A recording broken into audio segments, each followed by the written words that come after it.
Day number 2 in the week, the first day of the 8th month. Welcome on the AM show. Like I said yesterday, I'll repeat today.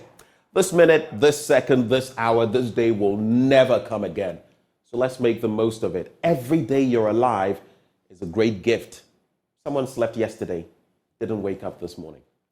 My name is Benjamin Akako. It's a pleasure to host you on the AM show this morning. Now, coming up, we'll be serving you the news in a bit, and right after that, for the news review, former presidential candidate of the PPP, the Progressive People's Party, Bridget Jogbenuku, joins us for an incisive dig into the newspapers. And then we get into our big stories. And the first one, of course, you guessed it. We're going to be talking about the mid-year budgetary review. Now, Finance Minister Ken Ofori-Atta has once again acknowledged the country's economic difficulties. He notes that the economic hardship was as a result of global happenings. According to him, the economic crises emanated from fundamental and systemic weaknesses that the country has to confront. Now, we've got this on our table this morning. Our guest, Professor Godfred Bokpin, you know him. He's an economist, also a lecturer of finance at the University of Ghana Business School. Professor Isaac Wedi, Dean Faculty of Accounting at the UPSA, and Dr. Theo Echampong, economist and political risk analyst. All of them will join us on that beat to elaborate, to expand on what Ken Ofori-Atta said. But also on the show, even as we talk money, many of us want money because we also want to build our dream homes. Well, we're beginning to build up to another Habitat Fair clinic, and this time we'll be stationed at the West Hills Mall this weekend. Join us as we interact with some of our sponsors, Elegant Homes, and Global Lighting, right here on the show. Small will. Are you thinking of or buying? Are you thinking of luxury, affordability, or comfort? Well, this year, that's our focus. Stay with us as we host some of our guests. And later on the show, we'd offer you the chance of getting interactive with us. In fact, throughout the show, throughout the live stream, news review, you can send me your comments.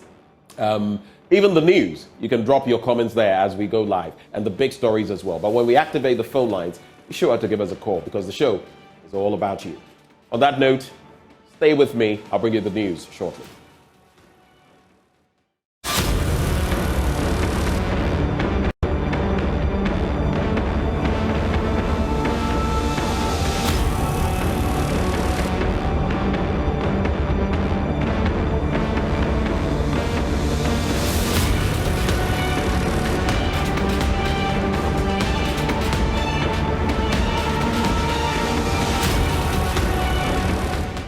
Thank you for staying. Let's get into our first story now.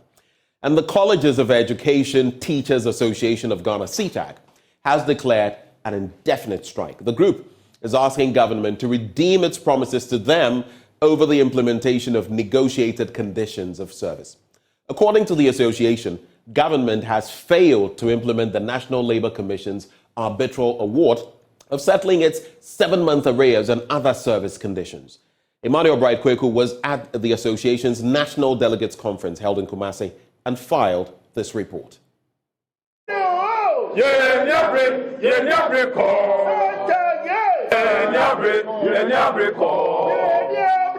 industrial action will not be the first this year. In January 2023, teachers at the 46 colleges of education embarked on an indefinite strike following protracted negotiations between them and the Fair Wages and Salaries Commission for new service conditions. This strike was eventually called off after an intervention by the National Labour Commission, which subsequently saw the introduction of a compulsory NLC arbitrary order award. But 3 months down the line, the group says this particular order is yet to be implemented. Here is Prince Hema Obing, who is the president of the association. Now, following several efforts by leadership of CETAG to impress on our employer to comply with the arbitral award orders issued by the National Labour Commission, effective Tuesday, 1st August 2023, all tutors with emphasis, all tutors of the 46 public colleges of education in Ghana are to withdraw teaching and related services until our employer has complied with all the orders of the NLC. 1. full payment of 7 months arrears of allowances accruing from the approved conditions of service owed members per the NLC's arbitral award order. 2, payment of 1 month's salary to each member of CETAG as compensation for additional duty performed in the year 2022 as ordered by the NLC.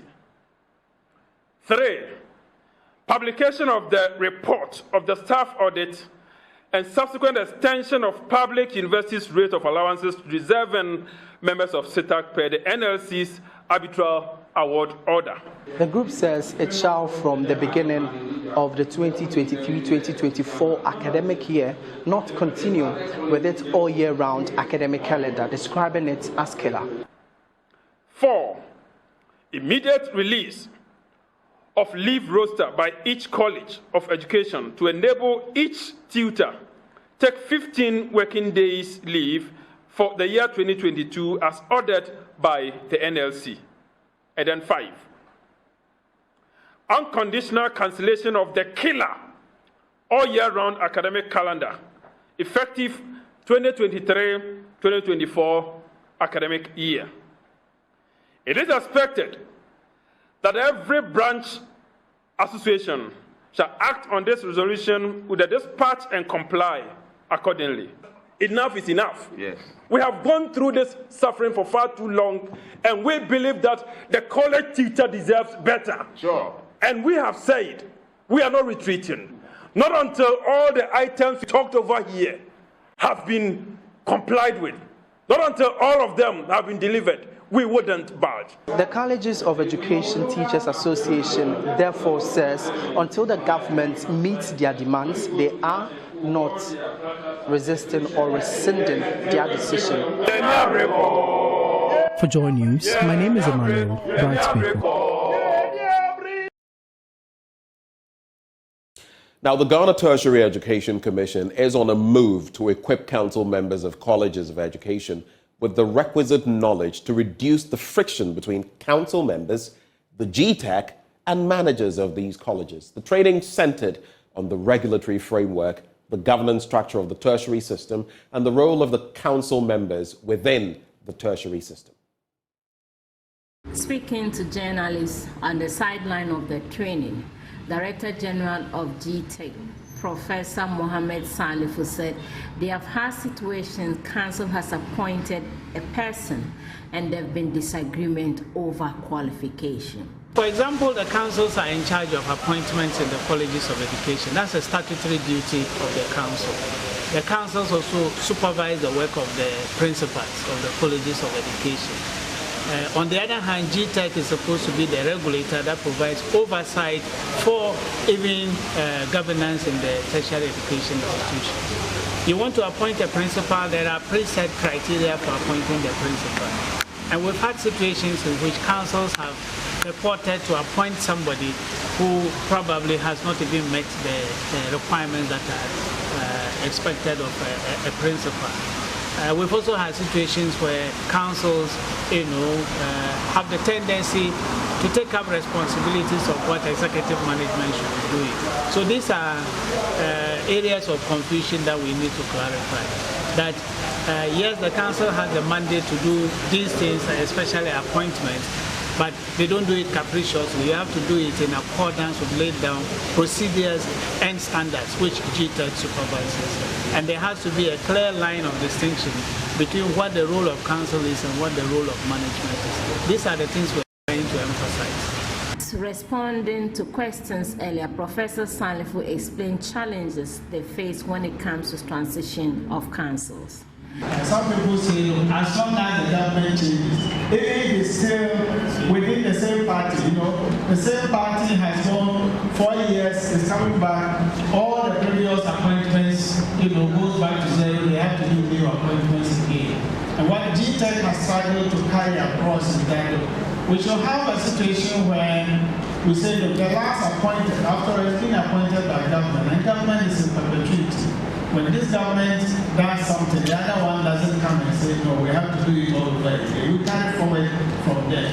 So even if we have to do that kind of transition, let the existing council stay until a decision is made about the next one that is coming.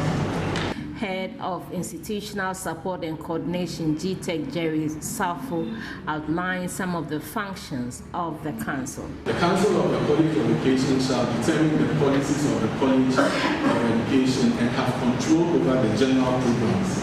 I think we spoke extensively on this one. Under that, you find out that to do that, you have to ensure that the attainment of the aims of the college, oversee internal organization, manage finances, and so on and so forth. The second one is that council will establish committees that it considers necessary and shall assign to the committee functions that it considers appropriate. So there are statutory committees of council. Fortunately, that has been provided for in the Act as well, in the statutes that is derived from the Act. Council has the right to set up ad hoc committees, and then most of these committees must have representation of council. Where you don't have a rep of council on such committees, that committee only becomes advisory.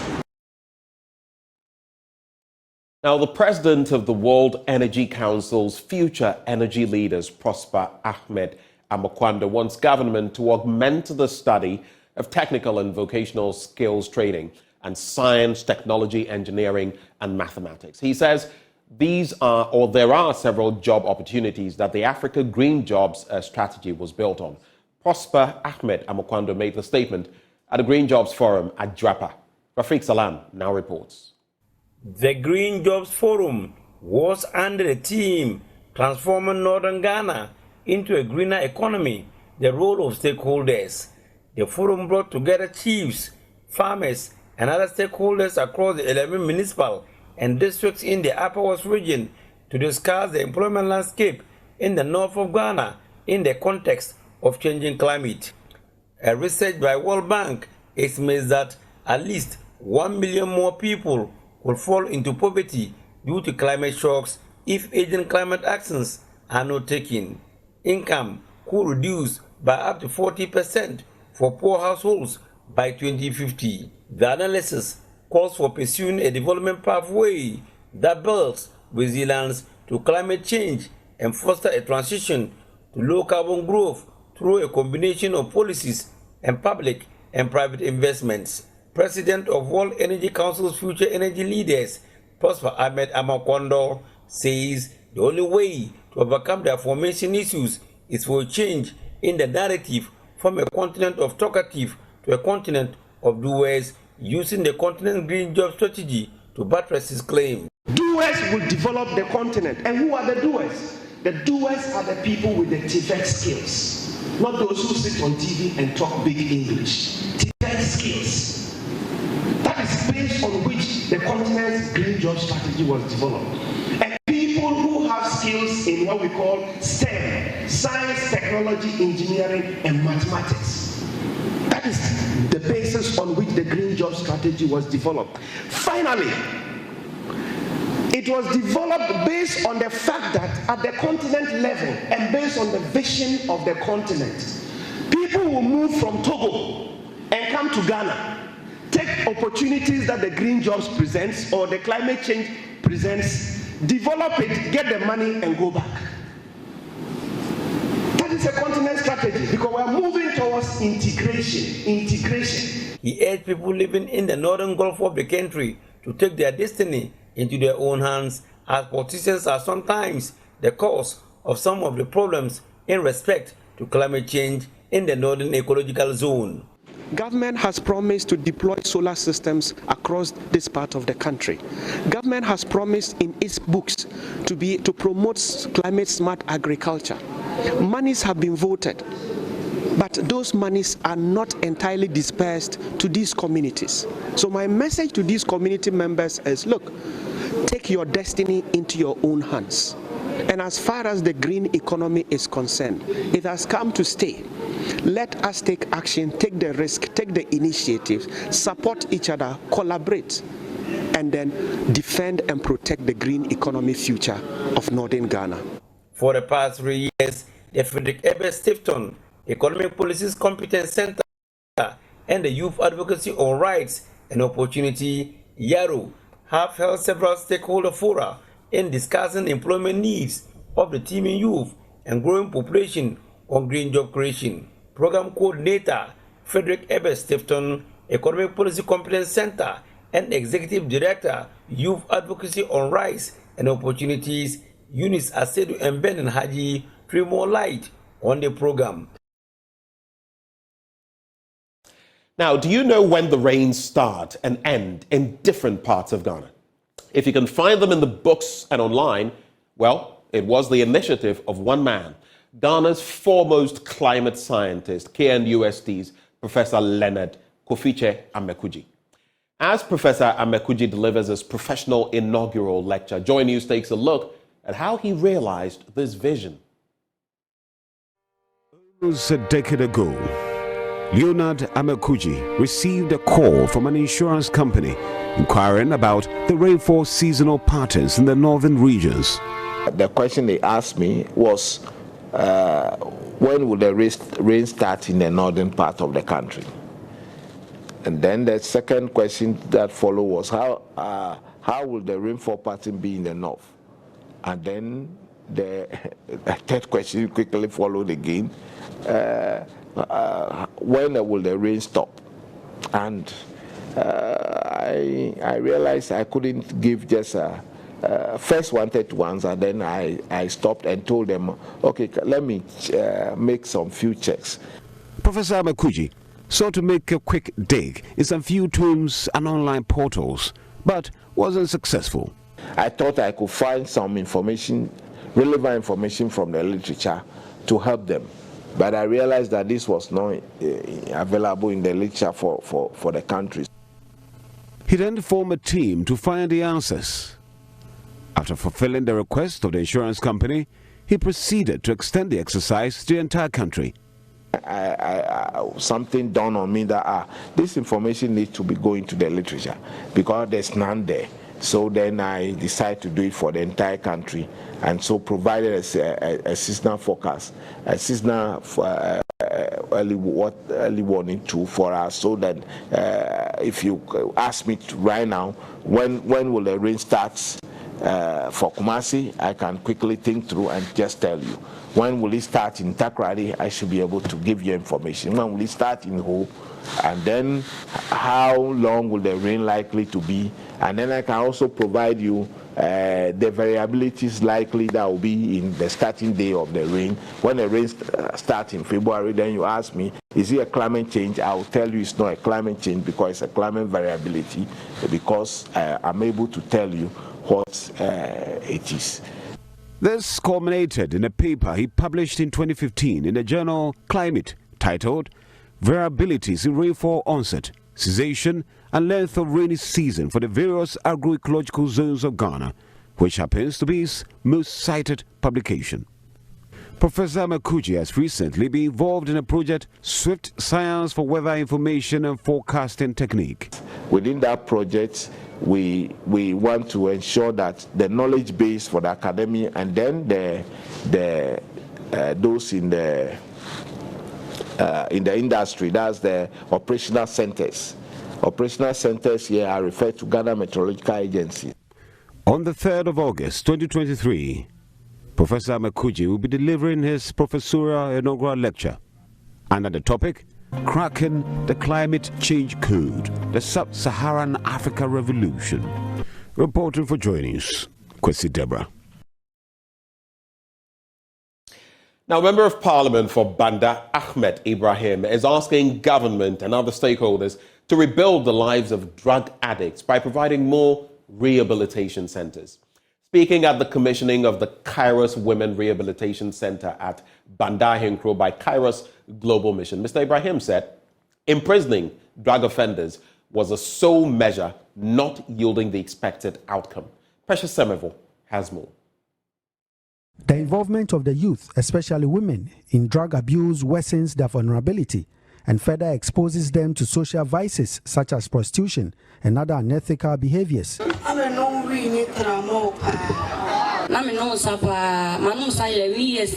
Kairos Global Mission, a Christian NGO based in the USA, to rebuild the lives of such women, has built a rehabilitation center for women at Bandahinkro in the Bono region. Because my phone coming yes come friend did you come and na me imagine say me ya to egu nanso me ba ha no mama ka kire me say mama nyesa obeboa me ampa so ahwe me nti me ka say asida enkan ewade. Banda Carriers Ladies and Children Home aims to take in over 20 women in future, but 5 are now undergoing a life transformation process in line with the mission's goal to reform and reintegrate addicts into society. Reverend Anna Draw is the president of the mission. Most of the recovery programs or rehabilitation centers are devoted to men. In fact, in the whole country of Ghana, I know of one in Accra for women. But in this remote place, we have a place where women can come out of their suffering. It needs to be in a place like this, in-home care.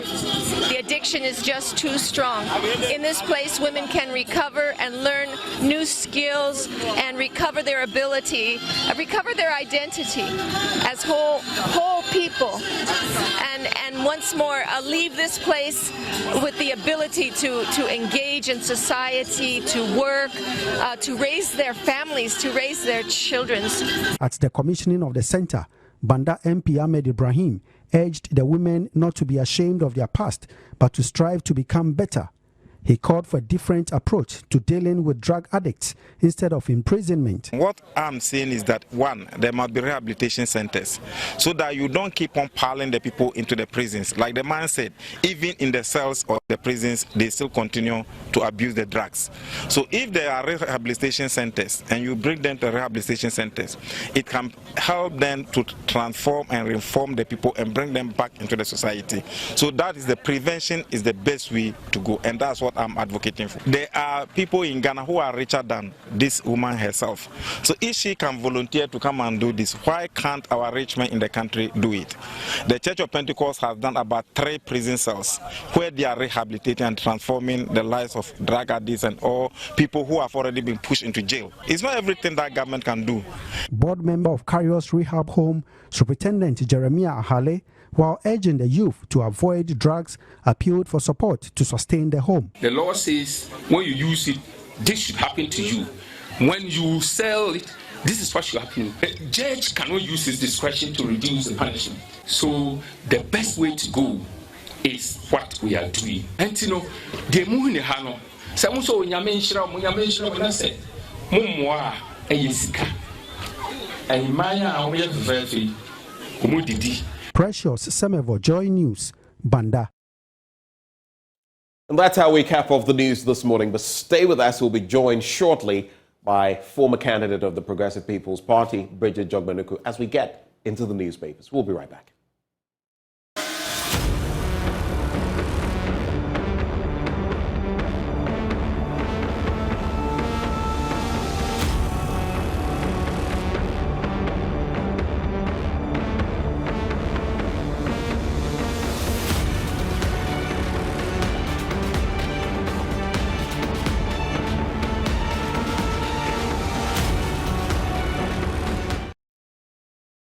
Hello there, welcome back on the News Review. Well, welcome back on the AM show, and it's time now for the News Review. We're joined by former presidential candidate of the Progressive People's Party, Bridget Jogbenuku. She joins us shortly for a conversation. But before we do that, Endpoint Homeopathic Clinic helping us to bring you the News Review every morning on the AM show. And here's why.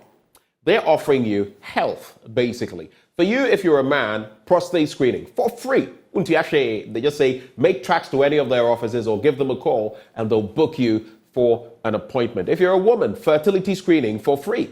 Now, you may have hit a certain age, you realize you're still not fertile, you're facing issues with fibroids, or maybe even worse, you don't even know. But that's the whole point. So make tracks to Endpoint Homeopathic Clinic, get yourself checked, and you're good to go. Where can you locate them? Here in Accra at Spintex opposite the Shell signboard. There's Kumasi Chronomabwe here behind the Angel Educational Complex. Takrade Anaji Estate, there's Tema Community 22, Techiman Hanswa, and Siama and Zima. If you'd like to call them, which I really suggest you do, the numbers are 0244 867-068 or 0274-234-321. Endpoint Homeopathic Clinic, the end to chronic disease, for bringing us to the start of the news review. I'd like to say a very good morning to Bridget Jogbanuku. How are you? Morning, Ben. I'm very well, thank you. How are you? And good morning to your viewers and I suppose listeners, maybe.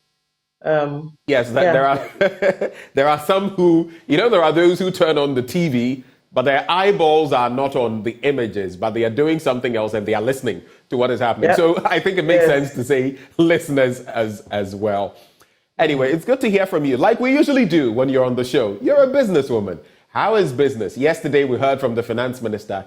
He says, yes, on the back of COVID-19 and the Russo-Ukrainian war, we faced a lot of challenges, the exigencies and all of that. But we shall come out of it, and God willing, things are headed in a positive direction. Do you see that positivity out there? The dollar, the exchange rate, inflation and all of that. You seem to be reciting those words because you've heard them so much. I mean, just yesterday the finance minister mentioned them again. So I would assume that it was maybe the finance minister saying his words again. Maybe the tone of your voice only makes a difference. You are reciting those words. We've heard it so many times. It's become like a chorus, and it's only the Russia-Ukraine war and COVID, and it has nothing to do with our own policies and how we've implemented them. Okay, if that is what they say. I mean, right now where we are, it's difficult. I mean, if they say we've taken a turn for the better, and we see, we are not feeling it.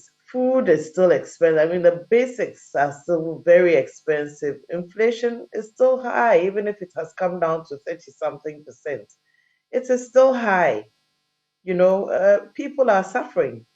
So, we can keep blaming COVID and Russia, Ukraine, or take a look at the implementation of our policies and do something about it. Because you see, I always say that as long as we're going to blame those external factors and not take responsibility for our own actions, we're not prepared to do anything about it. We're going to look at the obstacles and say, these are the things that have set us on edge, and we won't do anything about it. So, Russia, Ukraine, we hear you. But even if you are starting to recite it like that, then you know that everybody has heard this line before, and we really need to take responsibility and see how we can do something about turning things around. Interesting picture you paint, but what did you make of the finance minister's delivery yesterday? The things he said? Ben, I'll be very honest with you, and I knew you were going to ask me when they called me. I did not listen. I did not listen because I knew that there would be that recital that you just gave. I knew that it was going to be a sermon with many biblical quotations. There's really nothing wrong with that, but I don't think that the speaker himself believes in it. So he's preaching a sermon in which he doesn't believe. I knew that it was going to be just another academic exercise. Of course, it wasn't even delivered on the day or the dates that it was planned for, and had to be postponed a couple of times. And therefore, you are starting to see there's not very much seriousness put to this exercise, is there? So at that point, I was actually in an all-day meeting, and therefore I missed it. But I got excerpts of it from other channels, and I heard the same recital that you gave. I heard the biblical quotations to begin it. The one thing I heard that I thought was actually quite funny was the fact that we are not going to be taxed anymore. I mean, there's no more to tax unless you start taxing the taxes. There's no more, which is happening in certain ways. If he had said that some of the taxes had been repealed, like maybe the COVID tax, for example, and a few others, the poor Ghanaian worker and trader would be a little more comfortable. But if you say, oh, I mean, it's almost like you're patronizing us to say, oh, we won't tax you anymore.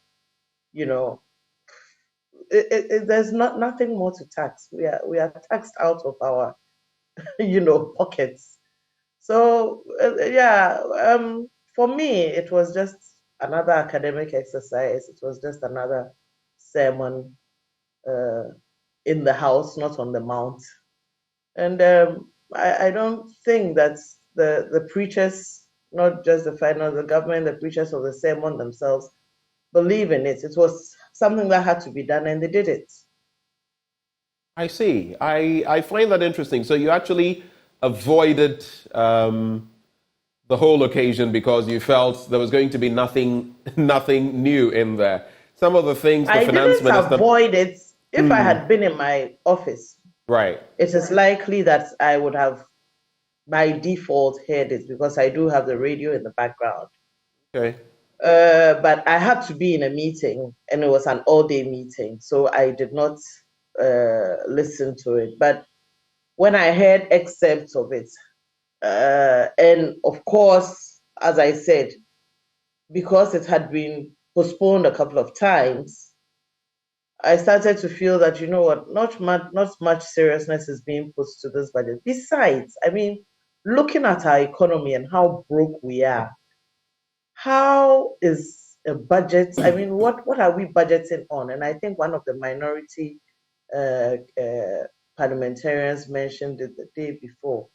Now, what are you budgeting on? What are you using to budget? You don't have the money, So it was okay. I'll hear the excerpts later, and I heard a few of it. As I said, the one thing that I thought I heard, which ought to have been encouraging, but really didn't say much, was the fact that we aren't going to be taxed anymore.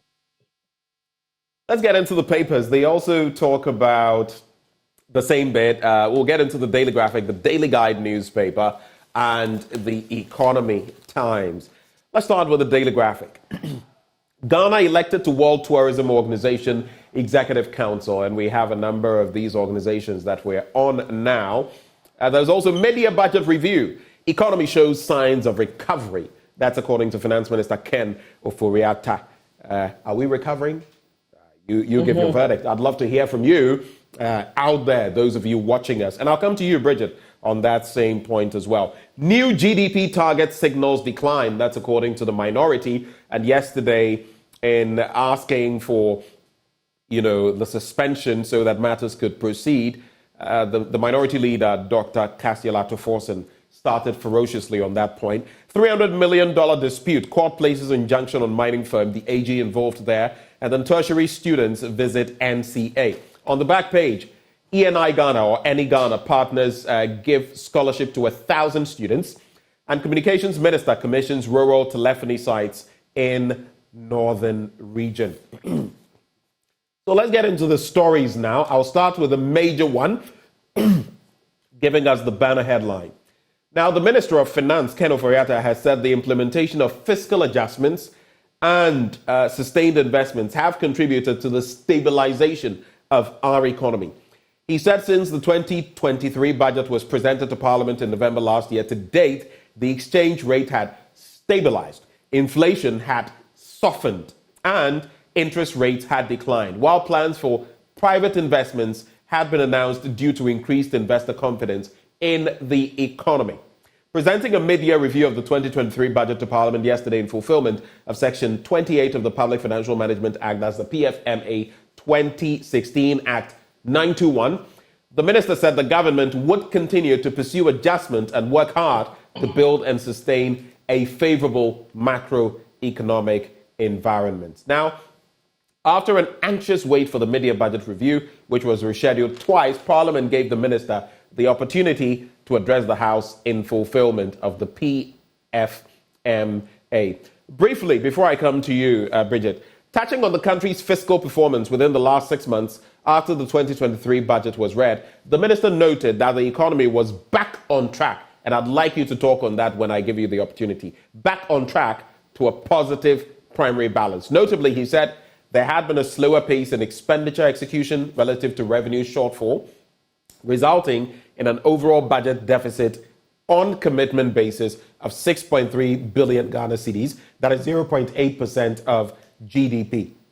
He also expressed the confidence that the prices of goods and services would reflect the trend of economic recovery to ease the burden of families or on families and enterprises. I found this point also very interesting. Confidence that prices of goods and services would reflect the trend of economic recovery to ease the burden on families and enterprises. If you look at the inflationary rate, which still hovers around 42%, and the cost of things out there, I don't see this reflecting. Your take, Bridget? Well, he yesterday mentioned that inflation was going to come down to, or did he say 31? I think end of year 31. I mean, this is what will happen. It's not happening now. The prices of things, I mean, if you go, my food basket is still very high. I mean, if I went to tomatoes, for example, are still very expensive, and that's one thing we consume a lot of. Everything is still very expensive. Transportation is still very expensive. Fuel prices are supposed to be going up today, and that will not reduce. You know that when fuel prices go up, all prices go up. Mm-hmm.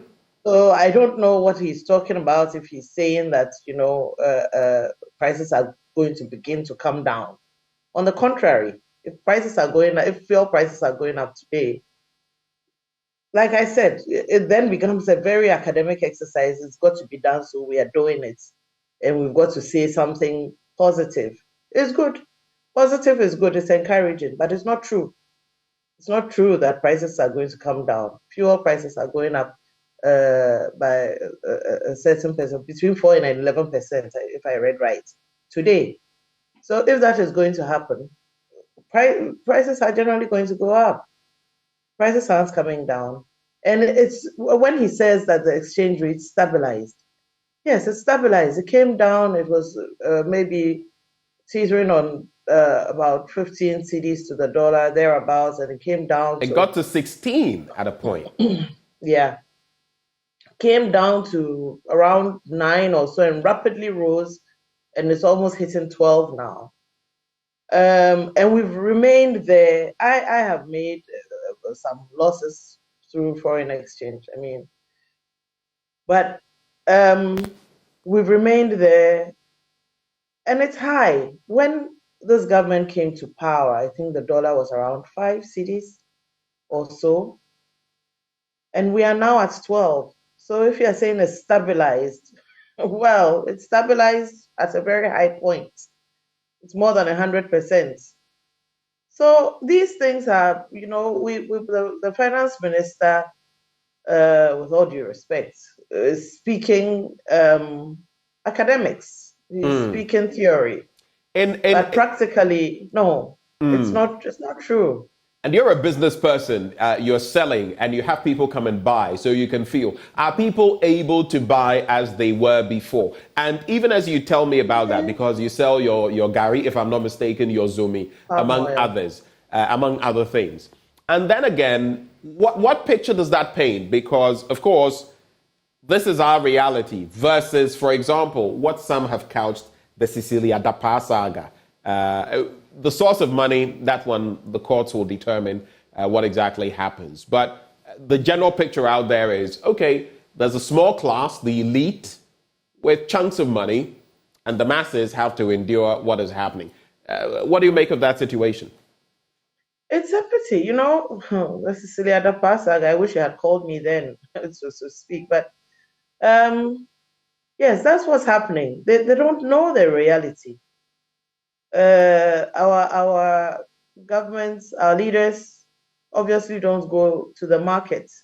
They can afford. They have affordability. So they don't know how hard things are for people when you have to buy 4 pieces or 4 tomatoes for 10 cedis. And 10 cedis is a lot of money for anybody. Where did I go the other day where something was 2 cedis? Yes, I went to the Volta region over the weekend, and we stopped in Atimpoku, and we bought, a friend who traveled with us bought the shrimps in the bag. And one bag was 50 cedis, and the other was 30 cedis. It was only between 30 and 50 cedis. And the size hasn't changed from when we were buying it for 5 cedis and 10 cedis just a short while ago. So now that delicacy that the bus would stop and people would buy, and you would, my sister said it was poverty reduction strategy. You go there, you feed into the economy by buying some of those things. Can't buy it anymore. If we had bought, we would have bought 3. We bought 1, So things have gotten very, very, very expensive. And those who can afford it obviously do not realize that the people below are struggling. It's a struggle. We've been impoverished. We've been impoverished by, the Cecilia Dapas saga, for example. How is it that one person has so much, and school kids, for example, are being but fed? Bridget, it could be in Sawa, money got from donations at a funeral. Ben, that has been said. It could be her brother. I'm just telling you what people have said. Her brother, who passed, who was a chief, who used to be a cobbler. That's what people have put out there. It could be a husband who is a long-standing architect of great, repute. How come we haven't heard about all of that has been said. I mean, are you discounting all of that? I'm not disputing it. All I'm saying is, if you have all this money, why have you, if indeed it belongs, whoever it belongs to, why are school kids suffering? Why are they begging that they are feeding, the daily feeding allowance should be only 3 cedis a day? When I bought, what is it I bought also at Atimbuku that was 2 cedis? And I said, if you buy this for 2 cedis, there's no accompaniment with it. I can't remember what it was.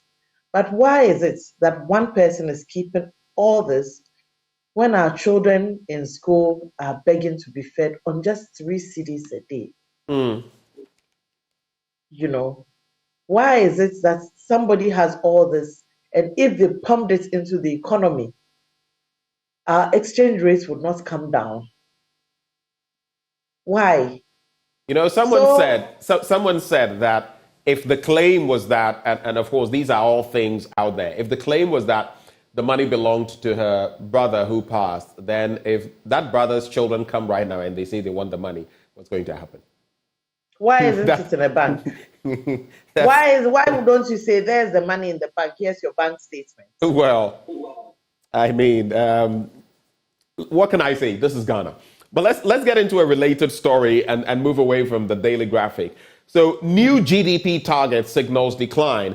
That's the minority on the same media budget review. Now, the Minority Caucus in Parliament says government's review of the 2023 gross domestic product target from 2.8% to 1.5% signaled an expected decline of the country's economic fortunes rather than the touted recovery.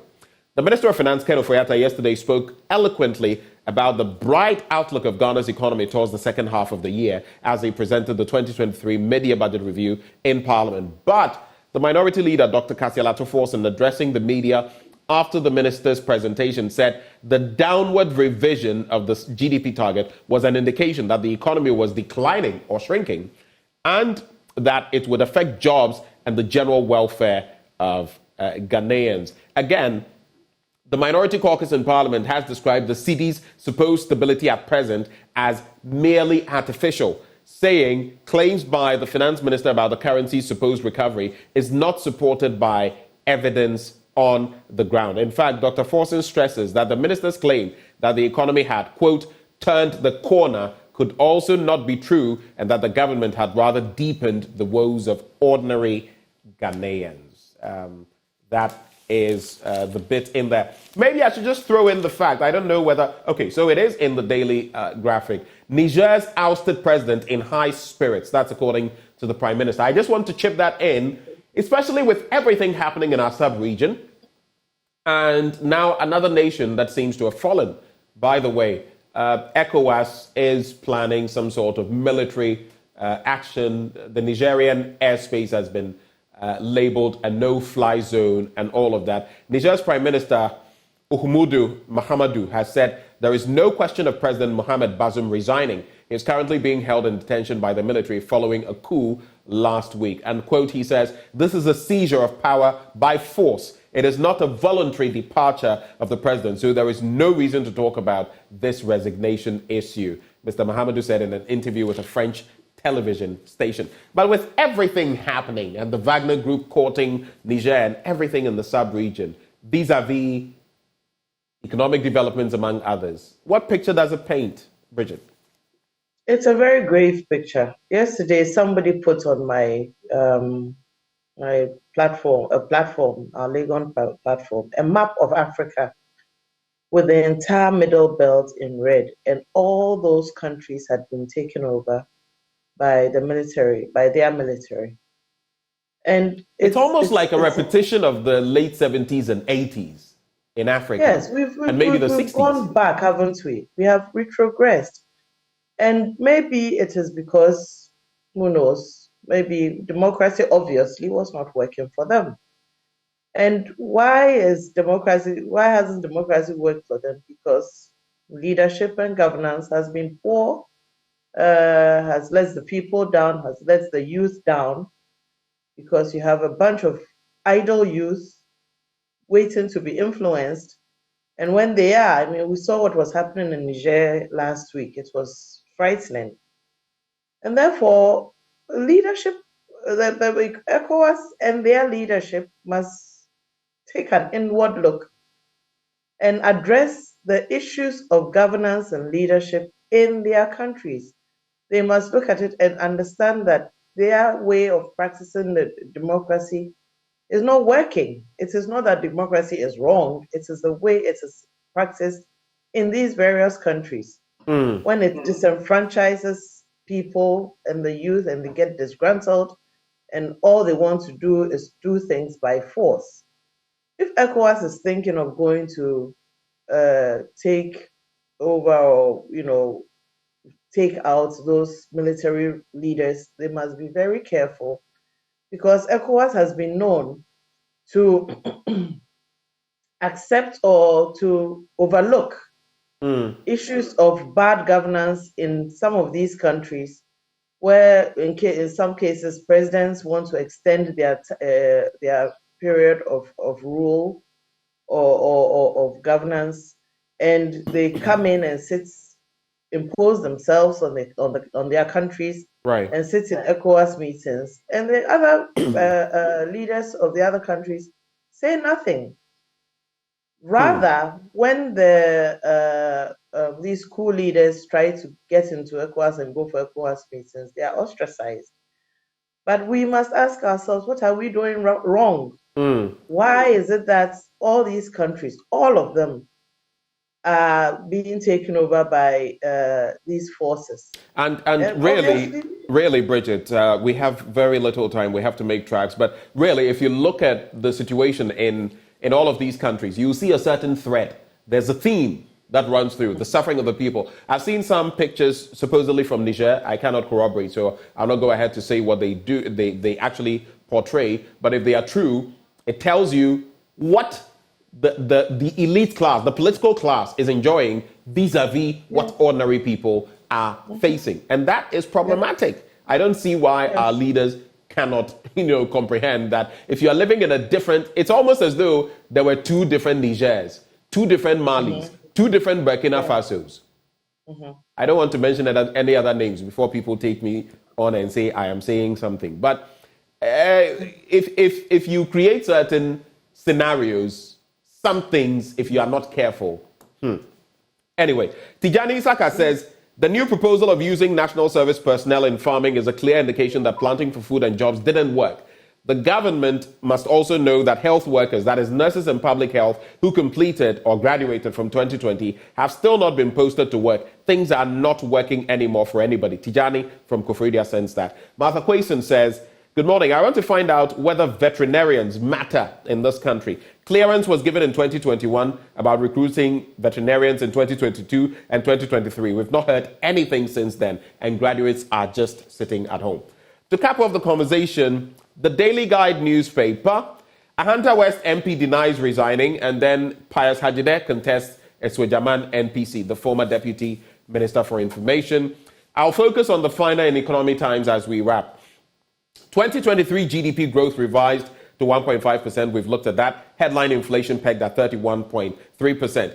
UK government supports Ghana with £3.9 million to sanitize small-scale mining sector. Whenever I see stories like this with sums of money in hard currency, pounds, dollars, euros, I get concerned because, Charlie, the money.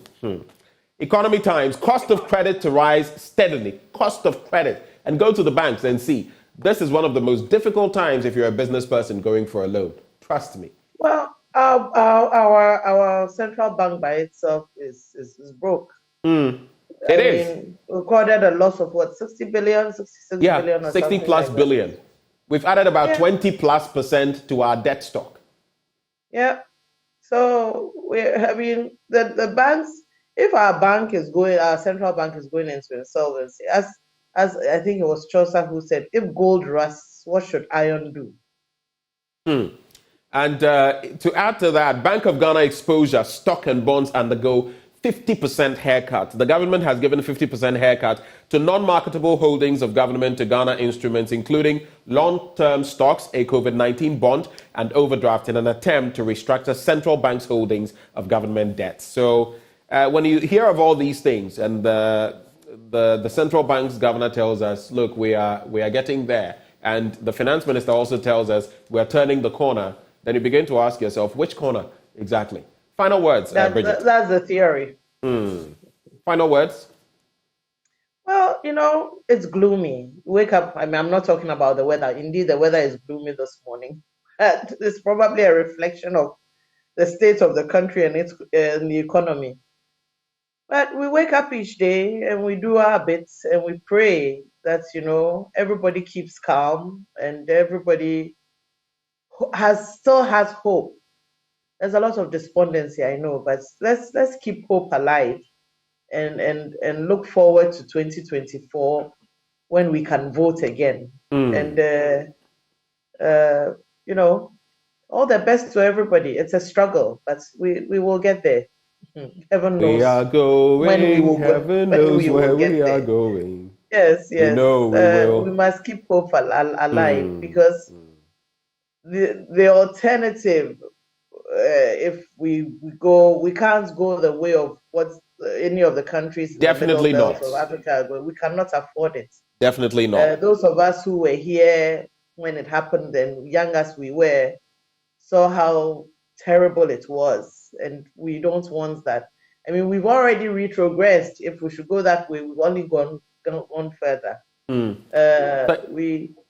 Thank you, Bridget. We must continue to pray for our leaders. Right, and that we must continue to do. I've said that if you've seen war, if you've seen civil strife before, like I have and you have, you wouldn't want to go down that road. But God grant our leaders, I call them misleaders, the grace, the favor, the wisdom, the knowledge, the understanding to reflect and change. Because if you keep doing things the same way, I sat next to a friend in church one day, and when they said, let's pray for our leaders, she opened her eyes and turned to me and said, I'll stop praying that prayer. Wow. Let's not get there. Let's not get to despondency. Thank you so much, Bridget Jogbenuku, former presidential candidate of the Progressive People's Party. Thank you so much and have a good day. Right. And that's our recap of the show. Sports is up next. But before that, Endpoint Homeopathic Clinic helped us to bring you this segment. They are offering you, if you're a man, prostate screening for free. If you're a woman, fertility screening for free. Make tracks to any of their branches located here in Accra, Spintex opposite the Shell signboard. In Kumasi, Krodoma here behind the Angel Educational Complex. There's Takrady Anaji Estate, Tema Community 22. Techiman Hanswa and the Siaman Zama. The call lines 0244 867-068 or 0274-234-321. Endpoint Homeopathic Clinic, the end to chronic disease. And now they brought us to the end of the news review. There's more from the Women's World Cup, among others, coming your way in sports.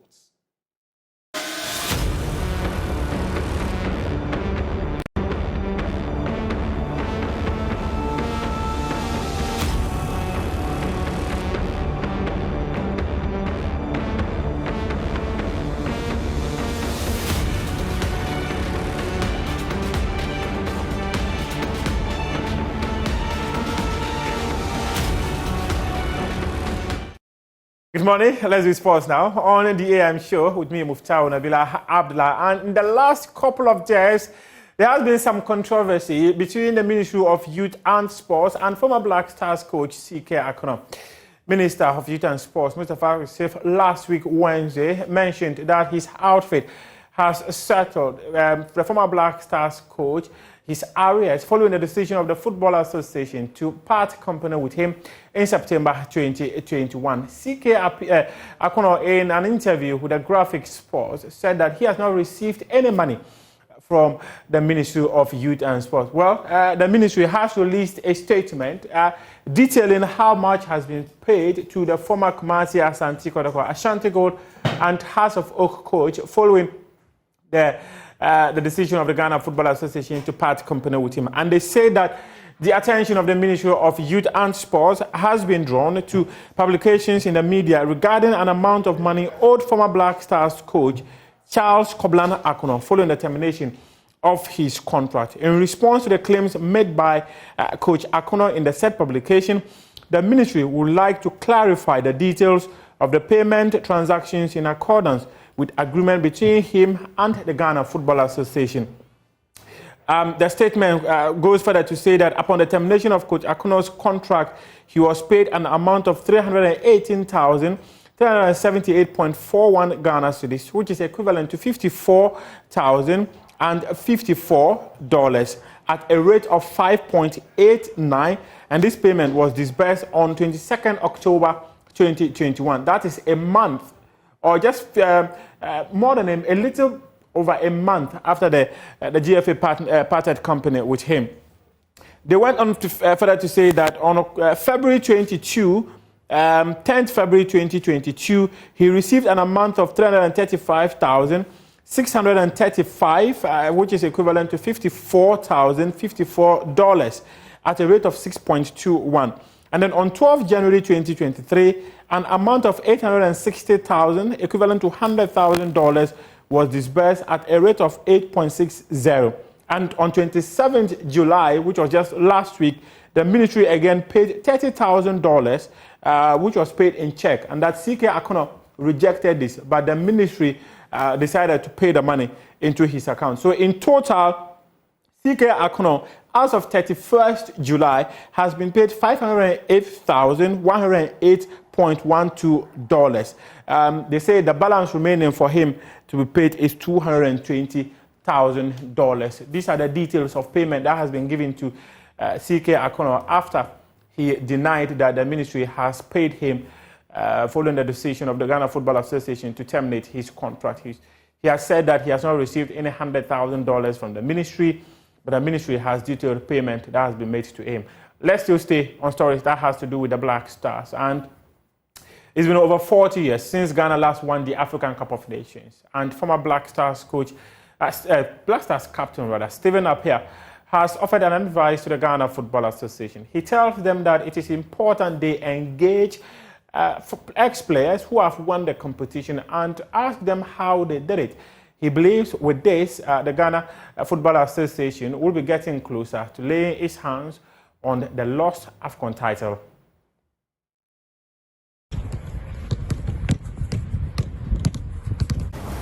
I wasn't talking about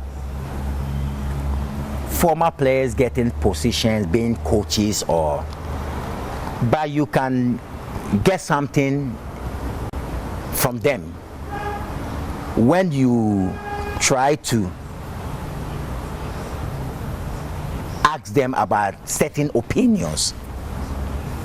For instance, Mohamed Polo, Abedi Pele, Abdul Razak, and the rest, they have won the African Cup before. So you can even, I'm not talking, when I talk, I don't speak about Stephen Appiah. Trust me, I'm not talking, I've never talked about myself, never.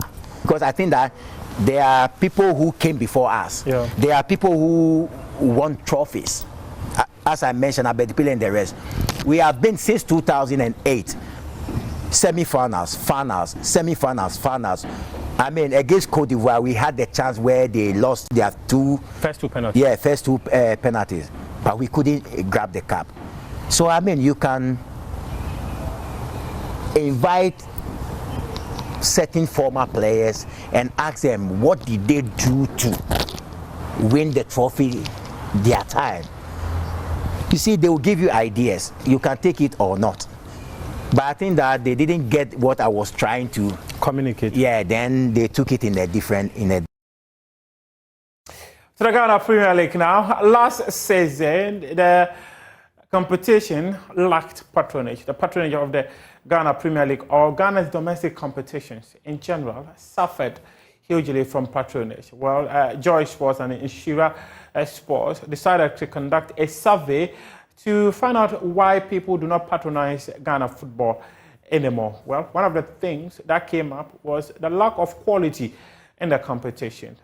Let's hear from my colleague who is with Insura FM, the head of sports, Bismarck Owusu Bempa, affectionately called Ayala, who detailed the reasons why people that do not patronize the Ghana Premier League. And this was done on Monday night at Joy Sports Thought Leadership event.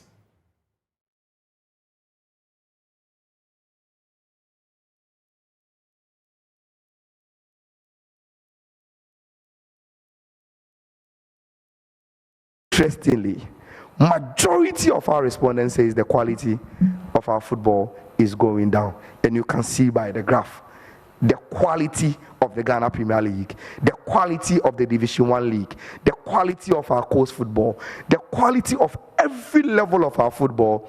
People say are the number one reason why they are not attending games. Infrastructure comes too, because they will say, look, we go to the stadium, we leave our homes, we leave our offices, comfort zone, and we want to be welcomed by an infrastructure that is welcoming in its edifice. But we go to the stadiums and we don't really have an environment that is enabling for us to sit and we want to come back and sit and watch. So that is one for the NSA. The second factor is the infrastructure that welcomes football fans to the stadium. They say that is a very, very particular reason why they don't attend games anymore. Of course, the economic situation, how much you need to invest in transporting yourself from home, what you will eat, the price of the ticketing and all that comes third. Then the teams playing their strategies to attract the fans is a very, very the fourth reason why people don't really go to the stadium. Now, this comes back to what Mr. Neil Armstrong was saying. The clubs themselves, as the major beneficiaries of the gate proceeds and the attraction to football, seems to be not doing so much in terms of their media strategies, in terms of their support engagement strategies to get their own fans to come and watch their games. And that is well documented in the reasons why people say they are not going to the stadium. Now, the services at the various stadiums have already enumerated that. The safety and the spectator behavior is among the reasons. The less time people do not have is also another reason. And the media, myself, has been criticized here. That is among the reasons why they are not watching. Lack of quality in the Ghana Premier League is one of the major reasons why people do not patronize the Ghana Premier League. And this survey, which was put together by the multimedia group Sports, and we are seeking to actually have a detailed understanding of why people do not patronize the competition and how we can get them back to the various venues to be able to watch the Ghana Premier League. The new season is upon us, and the Ghana Football Association, they have released the fixtures for that competition, and hopefully this new season, people who patronize the competition based on the findings that were made by the Insura Sports and Joy Sports team. But these are the fixtures for match day 1 in the Ghana Premier League. Defending champions, Mediama SC will open their campaign against Accra Lions. Legon Cities will come up against Kayala United. Real Tamale United will play Accra House of Oak. Nswatraman FC, who recently appointed former Black Stars assistant coach Maxwell Konadu as the head of their technical team, will come up against Bechemi United. FC Samatex 1996 will play Ediana Stars. Dreams FC will play Nations FC. They are making their debut in the Ghana Premier League after qualifying. Asante Kotoko, former champions of the competition, will come up against Heart of Lions. The last team Heart of Lions played before they were relegated from the Ghana Premier League was Kumasi Asante Kotoko. And interestingly, on their return, they're coming against the Bokpin Warriors once again. Great Olympics will play Tano Bofuakwa, who are making a return to the top flight for the first time in 16 years, whilst Brekum Chelsea will come up against Bibiani Gold Stars. So these are the fixtures for March Day 1 of the Ghana Premier League. The competition is tentatively scheduled to start on the weekend of September 9.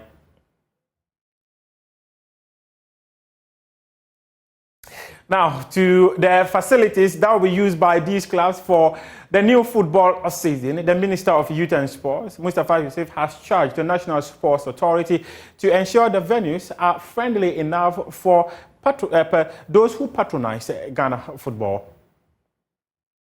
The National Sports Authority, entrusted with the care of our stadiums, I urge you to transform these venues into more than the mere arenas for watching games. Let us create family-friendly spaces where parents can bring their families and children to engage in sports that we all love, and also leisure activities. Safety must be a paramount, and the stadium experience should be perceived as an exciting place for everyone.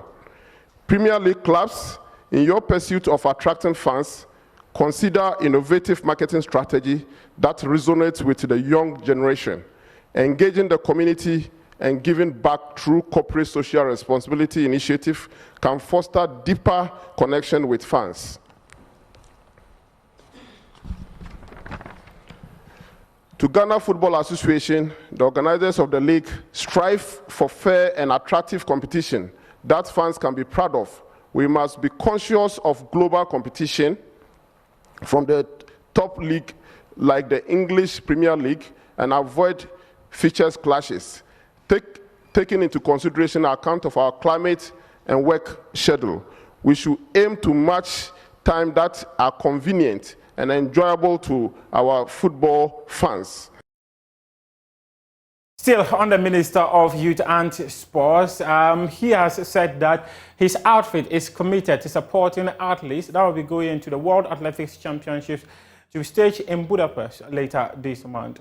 Ghanaian athletes, 7 athletes have already qualified to participate in the competition, and they are expected to camp in France effective the 6th of August. And the minister says that government is committed to ensuring that the athletes will have the best of preparation so they can fly high the flag of the country during the competition in Budapest. I've had conversation with the Ghana Athletic Federation led by Bawa Fuseni, and they have put in the team together, and I'm very confident that the team will go to Budapest and do us a honor again, just like they did in Oregon in the USA, where they did so well. Especially the quartet team they performed splendid performance, and I have confidence that even going to Budapest they will even do better. As a country, we are giving them all the necessary support to ensure that their participation becomes very successful. One of the things that I remember speaking to Bao was the fact that they needed to be able to camp the athletes. Have you had such a conversation? And is the ministry putting together resources to ensure that the team? Yes, that's why I said the resources and the logistics that are needed for the national team, the government is committed in making sure that we give them the necessary support so that when they get to Budapest, they will lift the flag of our country high. That's how we wrap up AM Sports here. With me, Muftau Nabila Abda, we appreciate your company.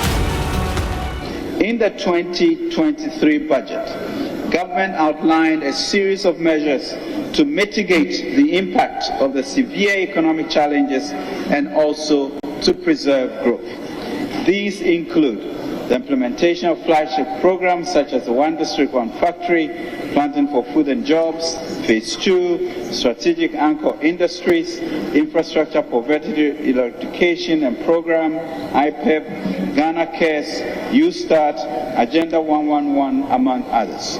Mr. Speaker, within the context of our IMF-backed PCPEG, these interventions assume greater significance in promoting growth and medium-term fiscal consolidation. In addition, as stated earlier, we are pursuing a social protection agenda to mitigate the impact of adjustment on the vulnerable. Mr. Speaker, in line with government's unwavering commitment to industrialization, the implementation of the flagship One District, One Factory initiative is on course. As of June 2023, 126 factories were operational nationwide. Over 160,000 direct and indirect jobs have been created, especially for the youth who have been mobilized to establish agro-processing factories in 58 districts. Mr. Speaker, government initiated Agenda 111 to address infrastructure deficits in the health sector and improve healthcare outcomes in the country post-COVID-19. As at May 2023, total payments under the program stood at $189 million, with 83 active projects on site in all 16 regions of the country. Mr. Speaker, Planting for Foods and Jobs has brought substantial improvements in Ghana's agriculture sector. This has resulted in increased food security, employment along agricultural value chains, and accessibility of raw materials for developing industries. The program has directly contributed to increased crop yields for major food staples such as maize, rice, and soya by 135%, 67%, and 18% respectively within the period.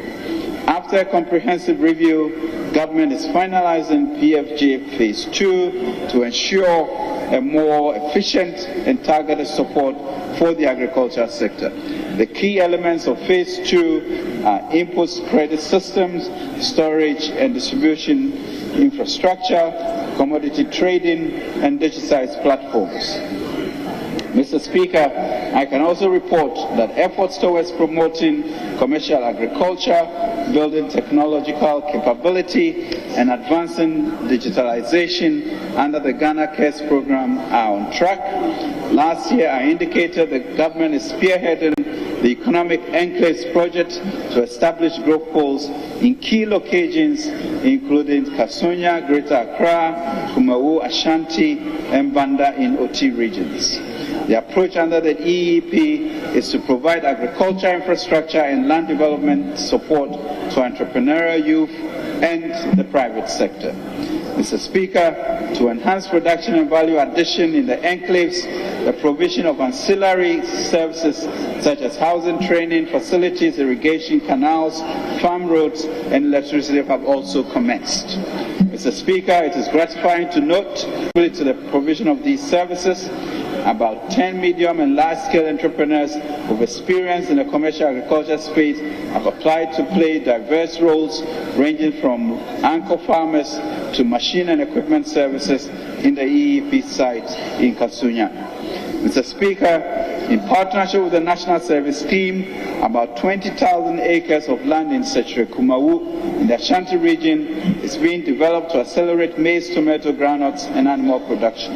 Mr. Speaker, government expects that by end 2023, the DEP will have fully seeded some 7,500 acres of rice onboarded qualified private sector entrepreneurs as anchor farmers embarked on value chain activities such as rice milling and packaging in Kasunya, and developed and seeded 1,500 acres of lands in Kumawu and Banda, respectively, and also engage private sector partners in these enclaves and the school feeding program.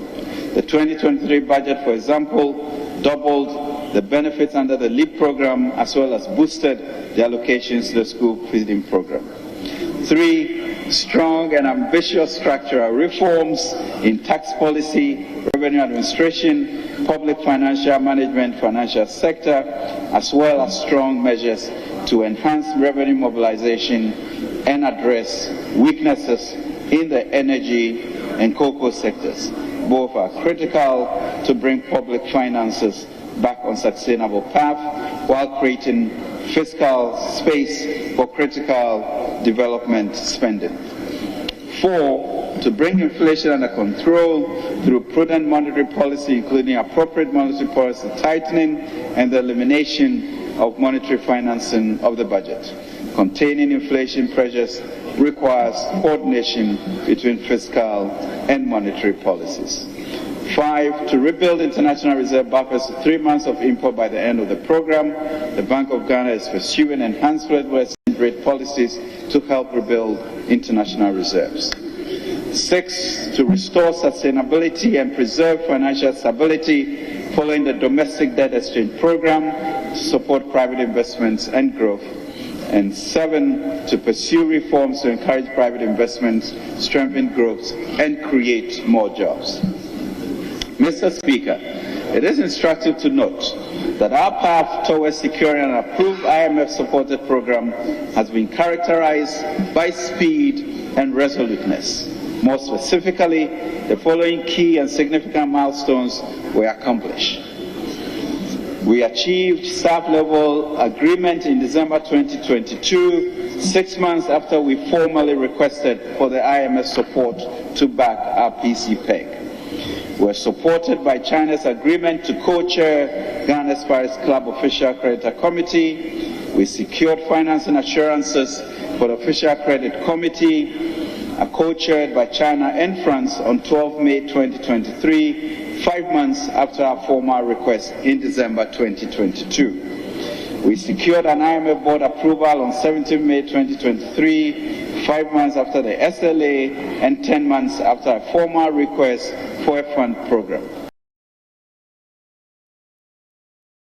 That was Finance Minister Ken Ofori-Atta in Parliament yesterday. We witnessed, and now the fallout, the aftermath of that.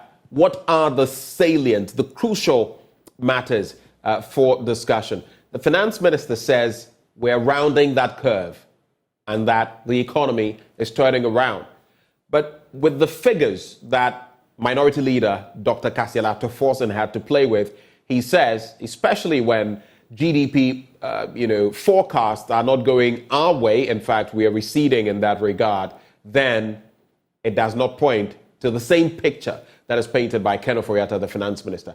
Joining us for that conversation as we delve into the economy, we have Professor Isaac Bwedi. He is Dean, Faculty of Accounting with the University of Professional Studies. We'll also be joined by Professor Godfred Bokpin of the University of Ghana Business School, together with Dr. Theo Echampong, an economist and political risk analyst. But let's start with Professor Isaac Bwedi, Dean, Faculty of Accounting at the University for Professional Studies, Accra. Prof, a very good morning to you, sir. And how are you doing? Well, I'm okay. I hope you're well too. Very well. And good morning to your viewers. Great. Let's start with your assessment of, briefly, of course, a roundup of everything that happened yesterday. The Finance Minister, what he said about taxes and not imposing any further ones, what he said about infrastructure, what he said about the stabilization of the city, what he said about the domestic debt exchange program, and what he says about our economic fortunes going forward. Pivotally or crucially, he says we are turning the curve. We're rounding that bend. Do you support that narrative?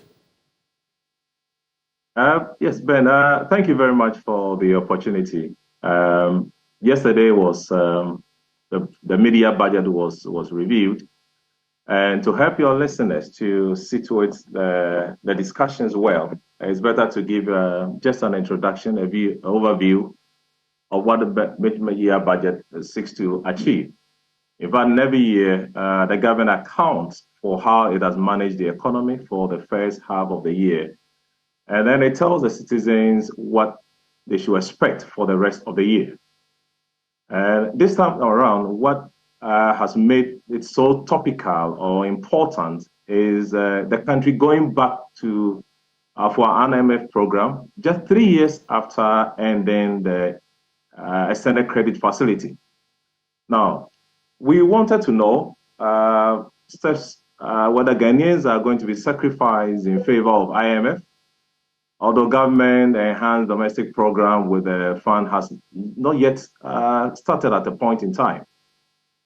In fact, yesterday, the government gave a media review, and it was about the summary of the entire budget was the forecast, a slower growth in 2023, and then a higher inflation. These were two issues that were discussed. But Ben, let me also say that In the budget, that was, the media review, we didn't have any request for supplementary. It was just a revision of figures. Now, it was on 3 of 7 pillars. It provided us an update on economic performance for the first year, provided us an update on the implementation of IMF-supported PCPEG, including update on structural reforms and progress towards achieving the quantitative performance. And then it gave us an indication about the debt restructuring program, provide an overview, a revised fiscal framework. Now, we can't discuss this issue without looking at the global economic outlook. And that was what the government sought, the minister sought to do. It was to give us a global economic outlook that remains uncertain, despite declining food and energy prices. In fact, the latest PMI, that's Purchasing Managers Indices, point a rebound in economic activity driven mainly by the service sector. That's the global picture. So in the Ghanaian context, the 2023 budget statement, it was all about restoring and sustaining macro stability. That was what it was about. Now, let's come back to whether, in terms of my assessment of the entire budget, it was just to tell Ghanaians about IMF conditionalities and how we, as a country, we are going to be whipped in line. So there were some projections that were given in a budget. For the first 6 months of the year, continue to make progress to exceed our non-oil revenue target. Some projections that came out. Then we've seen some improvement in non-oil tax revenue. And then we had also supplementary budget not needed at this point in time. Let me also say that, in fact, if you look at the macroeconomic stabilities, let's start with the GDP. And then we move on to other indicators as well. We have been told of a growth in a real GDP, including oil. What was the target? It was 3.1. The 3.7, that was the target for 2023. The mid-year, the same year, around 2022, the mid-year, we were cruising to about 4-point-something%. Now, in terms of exchange rates, in March, Ghana cedi depreciated by 1.9%. Then in April, it was appreciated by 0.7%. We've seen a marginal recovery. And that also tells us that by the successful conclusion of the the domestic debt exchange program. So in terms of what we have seen so far since yesterday, we can say there's a slower growth, and there's a high inflation. And we also know that when these indices or these indicators are a bit high, we have other implications. And trust me, goods in that country becoming more internationally competitive, sometimes when it reduces. But then we didn't have this figure. Commercial banking lending also very high. We have a figure of, I think mid-year, 31%. So Ben, these are my initial submission when the budget was ready yesterday. And if you look at, since you started on the global front, if today the graphic business, interestingly, captures a number of events from different countries, advanced economies, the United States, the Eurozone area, Germany, France, Italy, Spain, among others. And then it looks at other countries, for example, India, China, the emerging and developing countries in Europe, Latin America, and the Caribbean. Then it comes to sub-Saharan Africa. So the tail of the tape, and something I was interested in finding out about, the COVID-19 levy, but I'll put ice on that for now.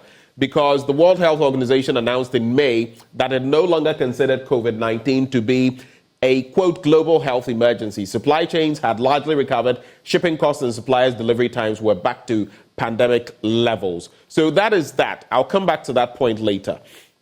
But the tale of the tape suggests that immediate concerns about the health of the banking sector have subsided globally, but high interest rates are filtering through the financial system. And we'll see those crippling, especially developing countries like ours, where the cost of credit now is so steep.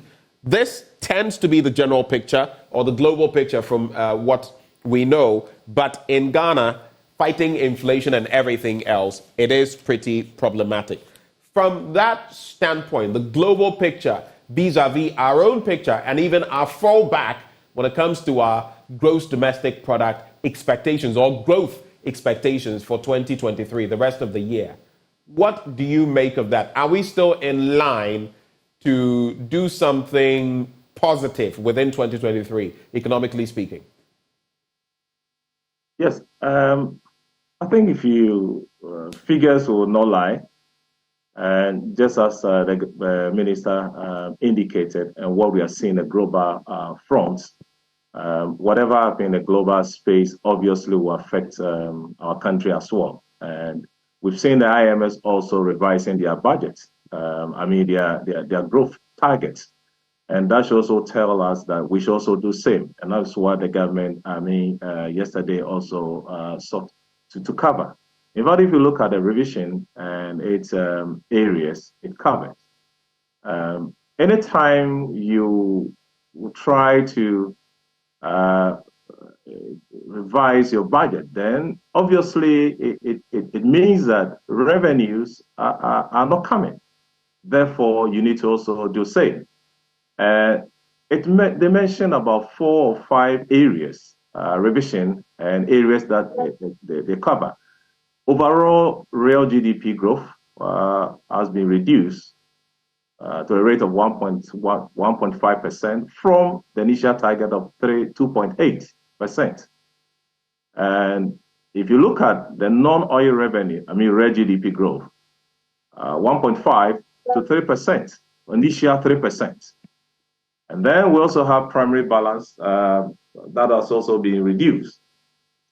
Another area the government focused was a revision to the 2023 macroeconomic framework, and then revision of the GDP projections, revision of the 2020 financial fiscal framework, and then revision to the petroleum revenue. We are staying in line. I'm sure when the government is able to control excessive spending, then we should be on good course. How are we going to be able to do that? Per the plan, per our expenses vis-a-vis the revenue we're raking in. Revenue is we still have a shortfall in there vis-a-vis our expenditure, even the figures that emanated from the early part of the year before now. How are we going to be able to do that? Because in terms of taxes, we're not adding on any component. Like I spoke to someone this morning, the person said, there's nothing left to tax. We've taxed everything. We're even taxing taxes themselves. So that is the first point. And then you look at the revenue opportunities, openings that are available. I don't know, but are we on the right course in that regard? In 2023 budget, there were key tax policy proposals that given. Remember, the government increased the standard the VAT rate by 2.5% from 12.5 to 15%. And the idea is also to rake in revenue. Reduction of the electronic transfer levy to 1%.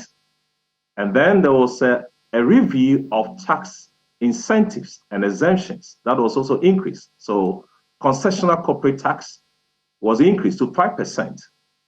There was a review of personal income tax. So if you look at the extreme ends of all the tax components, the direct tax and the indirect tax, the ones that we can transfer, the ones that we can't transfer, the service tax, the sales tax, were to a larger extent increased. But what I didn't find out in the recent review, I didn't see, was the performance of the government initiatives, the achievements against the targets. When you speak of government initiatives, which ones are you referencing? I'm talking about the One District, One Factory. Okay. The Ghana Priority Insurance Infrastructure Project, Agenda 111, and then agriculture, and then the food security. In fact, I would have loved to see performance against, target against actual. But what we saw in the budget, we didn't see the targets that were given in the previous budget and the figures that were churning. Per what we've seen. So if you come back to the question that we asked, how do we control the expenditure of the government? That is the will of the government to do that.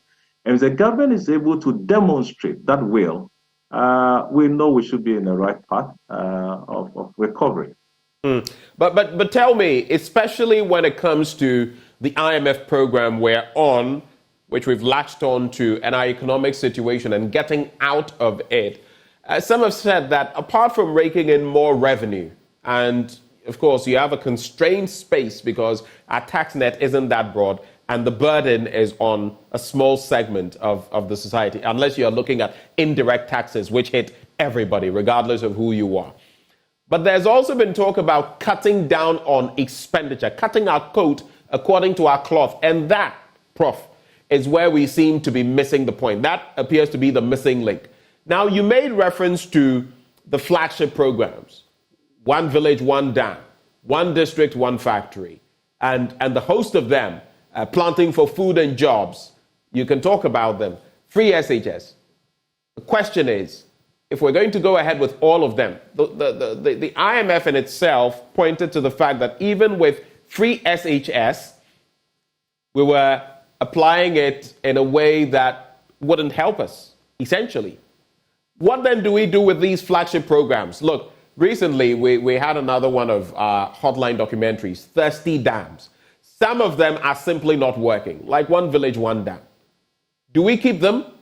Do we keep pumping funds into them? What do we do to trim down on expenditure? Yeah, Ben.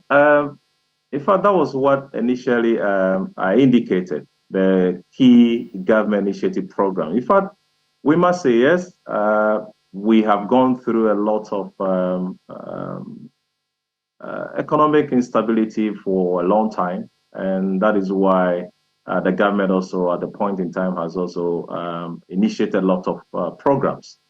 If you look at the indicators, over the years, it's been inflation, for instance, being in 50-something percent all the way, and it's not coming down. Yes, although it's not to the point that we want it to be. And anytime there's a reduction a bit in inflation, that we know that things are moving on. But where we have a problem, as we indicated, is the will of the government to control the expenses of the items that the government, want to pursue. One Village, One Dam, yes, good initiative, very well. And the one I talked about, Agenda 111, I said, yes, they are all good programs. But then, if you tell me you have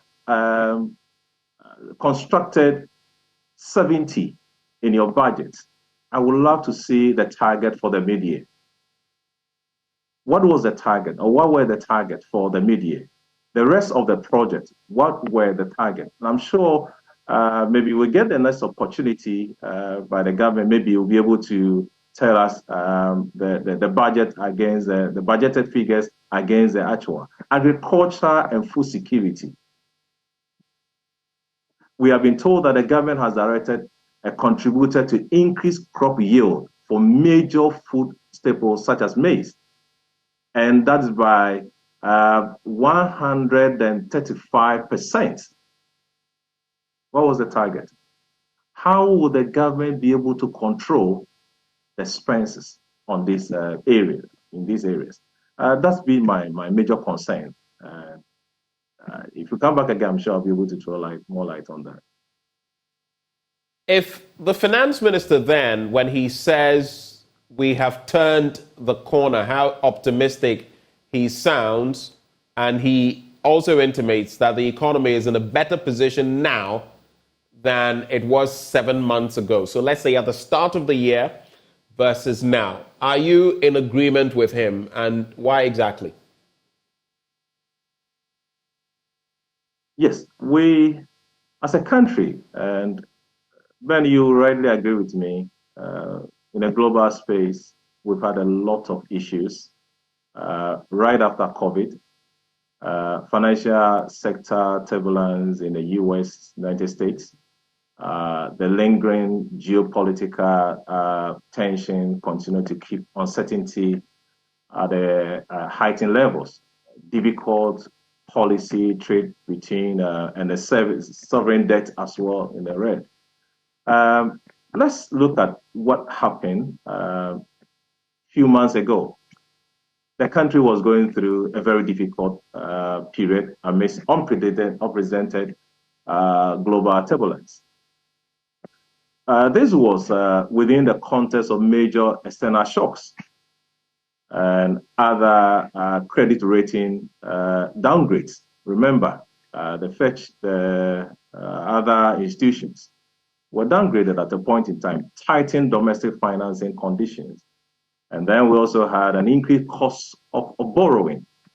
I'm just giving you a background to the statement that we are turning the corner. Yes, our country, like many other, also experienced unusual sharp increase in food, fertilizers, fuel prices, and then rising inflation.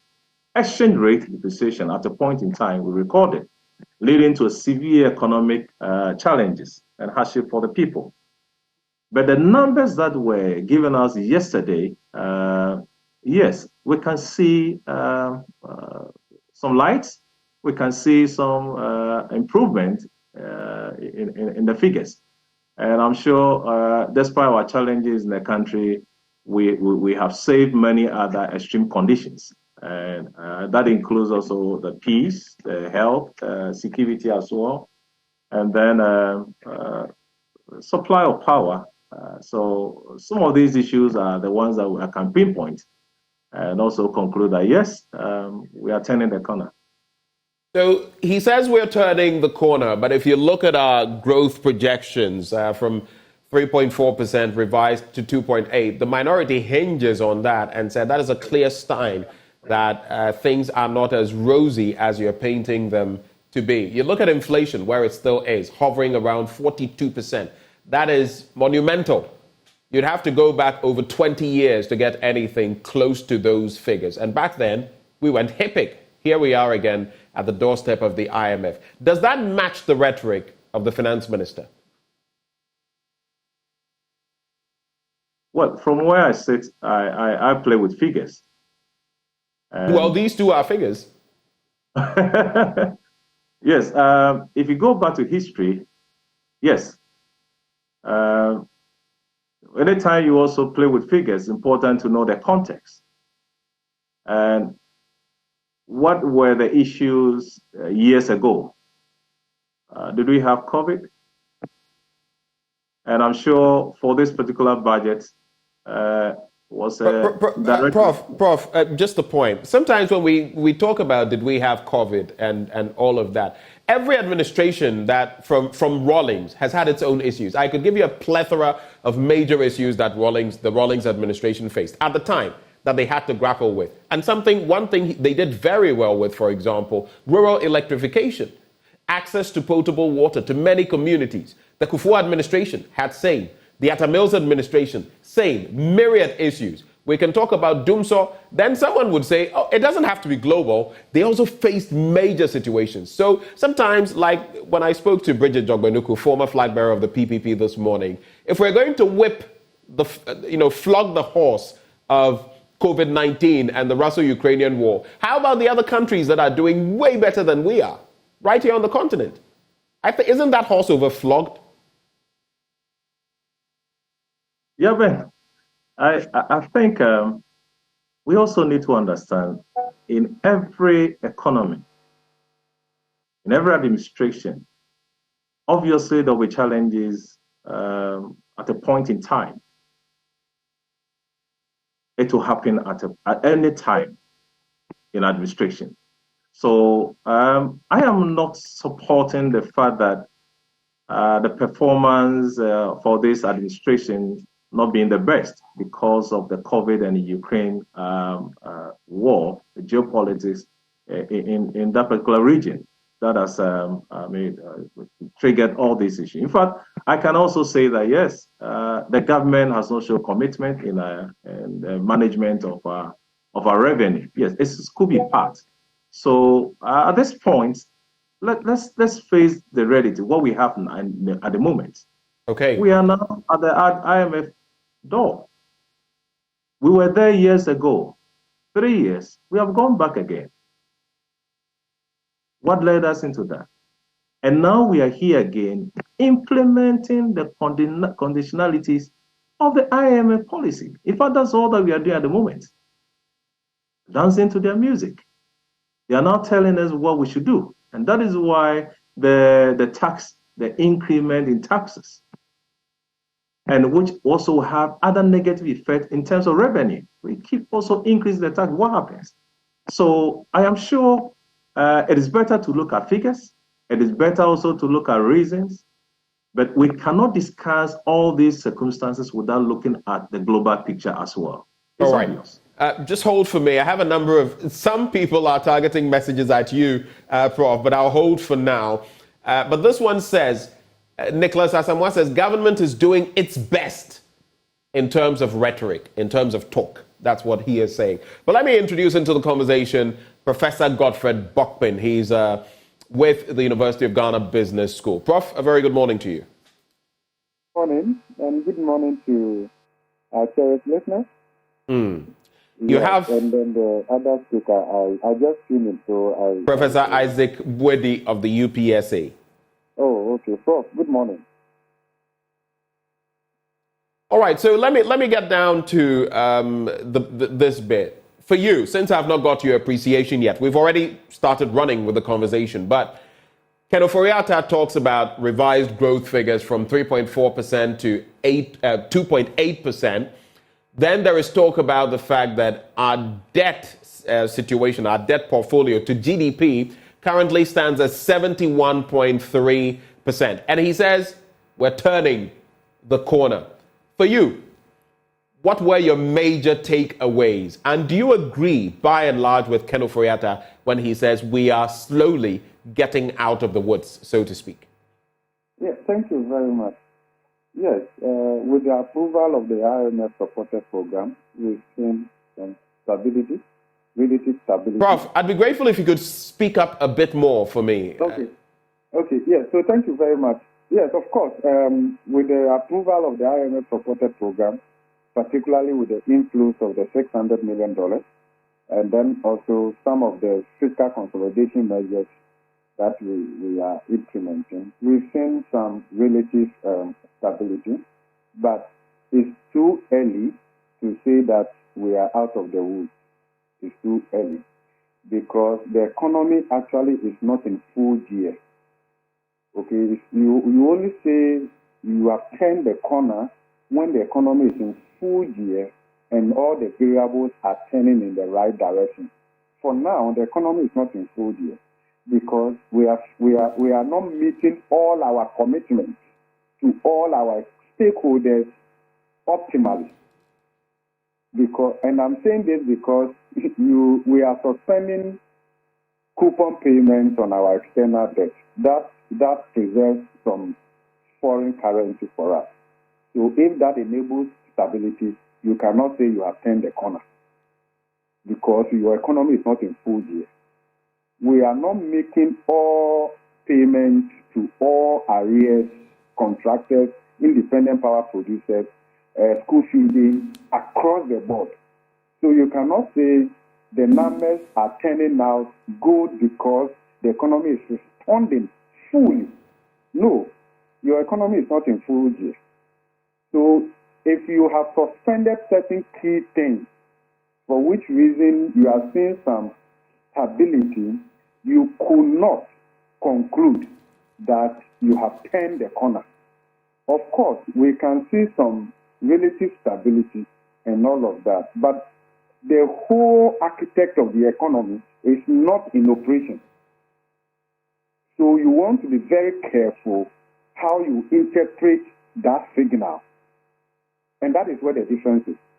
So do you think the finance minister is being overly optimistic? Is he, so to speak, financially misleading us? Let me tell you something, and it is characteristic of the current finance minister in the last 3 years and government overall. This is some characteristic of the MPP we used to know. Let me give you an example.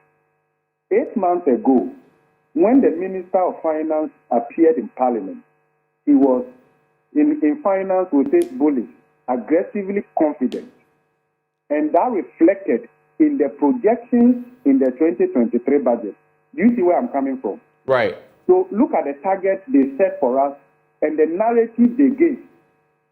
They were going to turn things around quite quickly. They said they were going to bring inflation down to 18.9%. GDP will grow by 2.8%. I mean, all those things, 8 months down the line, the same minister showed up in Parliament, the same narrative, but this time round, revised all the macro targets. Now, end-year inflation more than 30%. That is why I'm saying that we are overly confident, aggressively confident, but it doesn't reflect reality.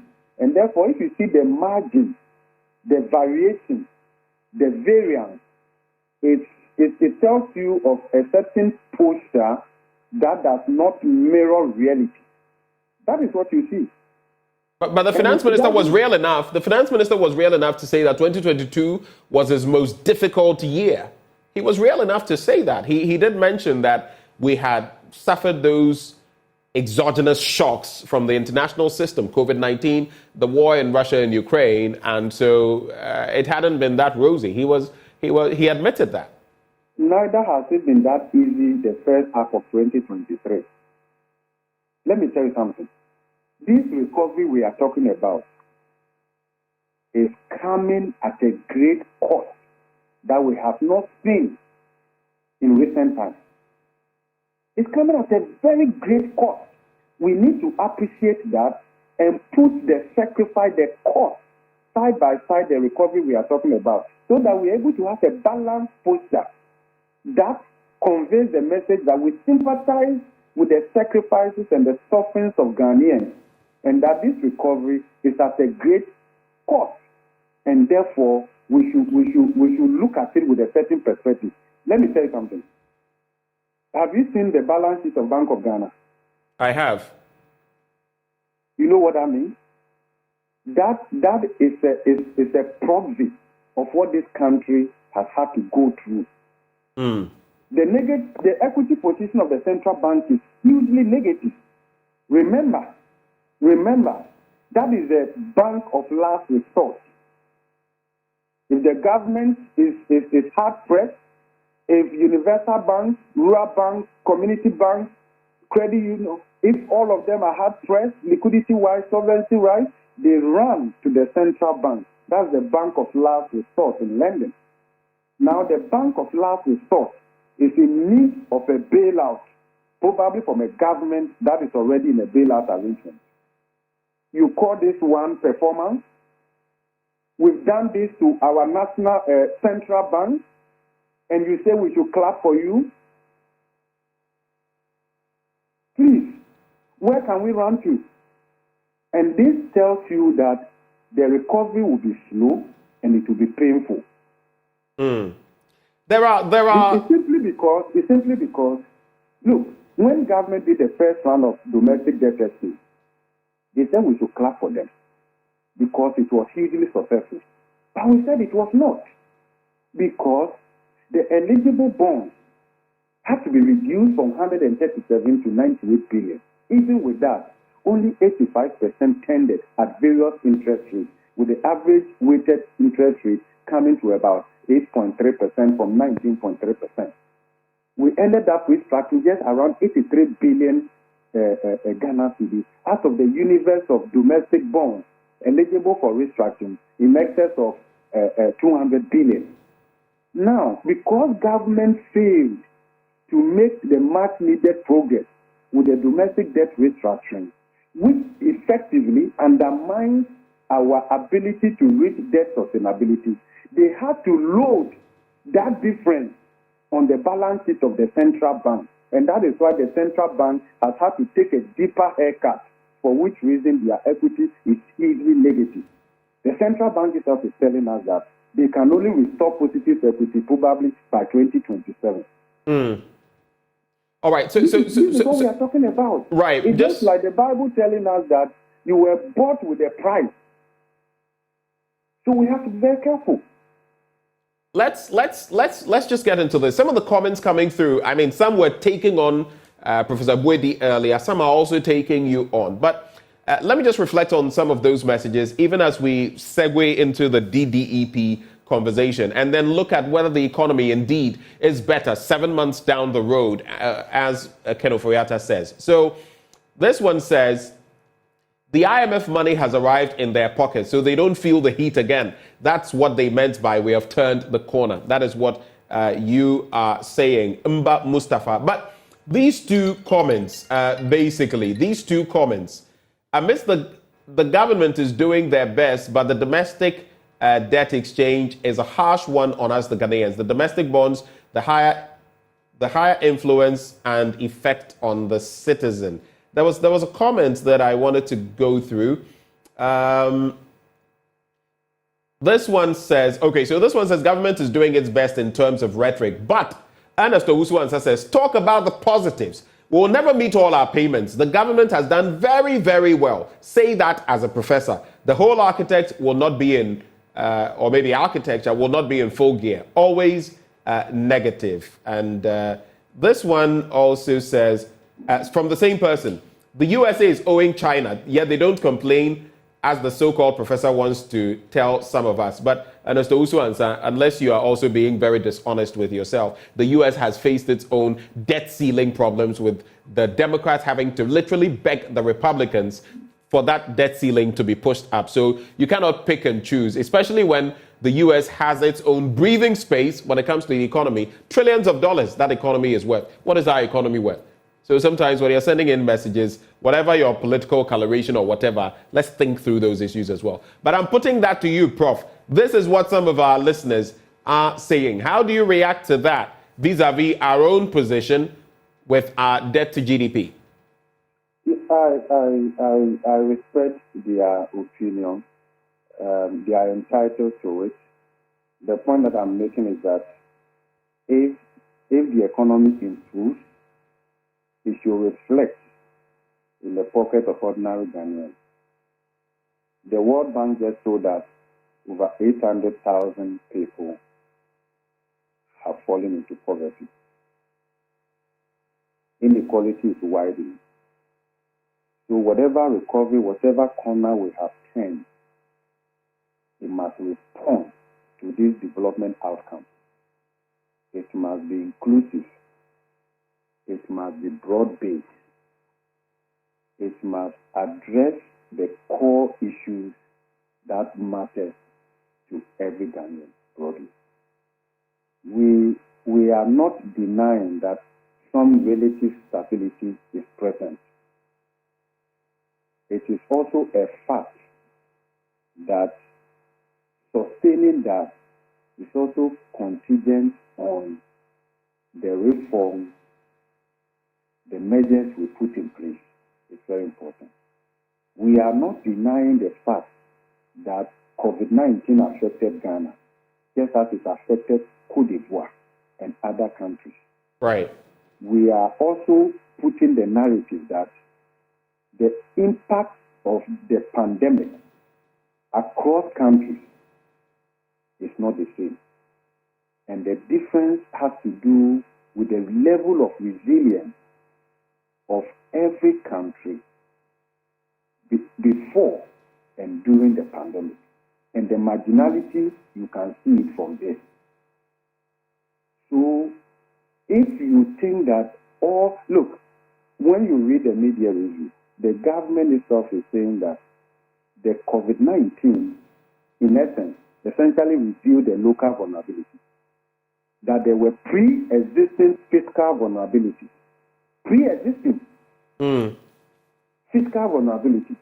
So in Ghana's case, we can talk about a global pandemic revealing local reality. We could have done politics all along about how well the economy is doing, but it takes pandemics of this nature to reveal the reality from the narrative. So, for instance, planting for food and jobs, if it had been done efficiently, it would have built resilience. We would have seen the effects in our food inflation. So, even in good times, when government has taken all the credit, we have also seen how global factors have aided that. We can so maybe we can, enough of the politics, right? But look at the data. We have been consistent in saying that, look, I'm just telling you that, do you think the governors at Bank of Ghana are happy with the annual report they publish? As a nation, are we happy that the central bank has been reduced to this level because of its overexposure to government? Are we happy? Are we happy seeing our pensioners picketing?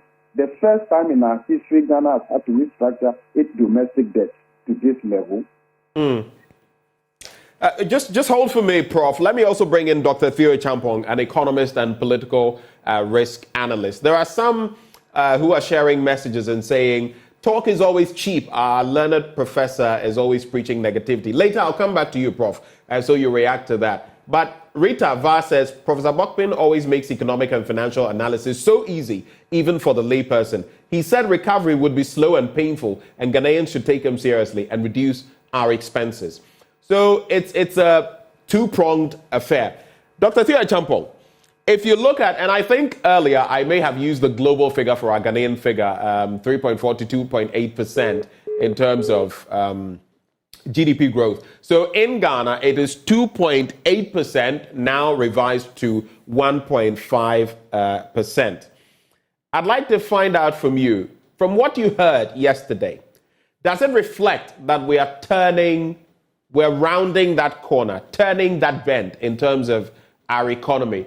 And what are the pointers to that, if you see that, Dr. Champong? Good morning, and I hope you can hear me. And I can hear you loud and clear.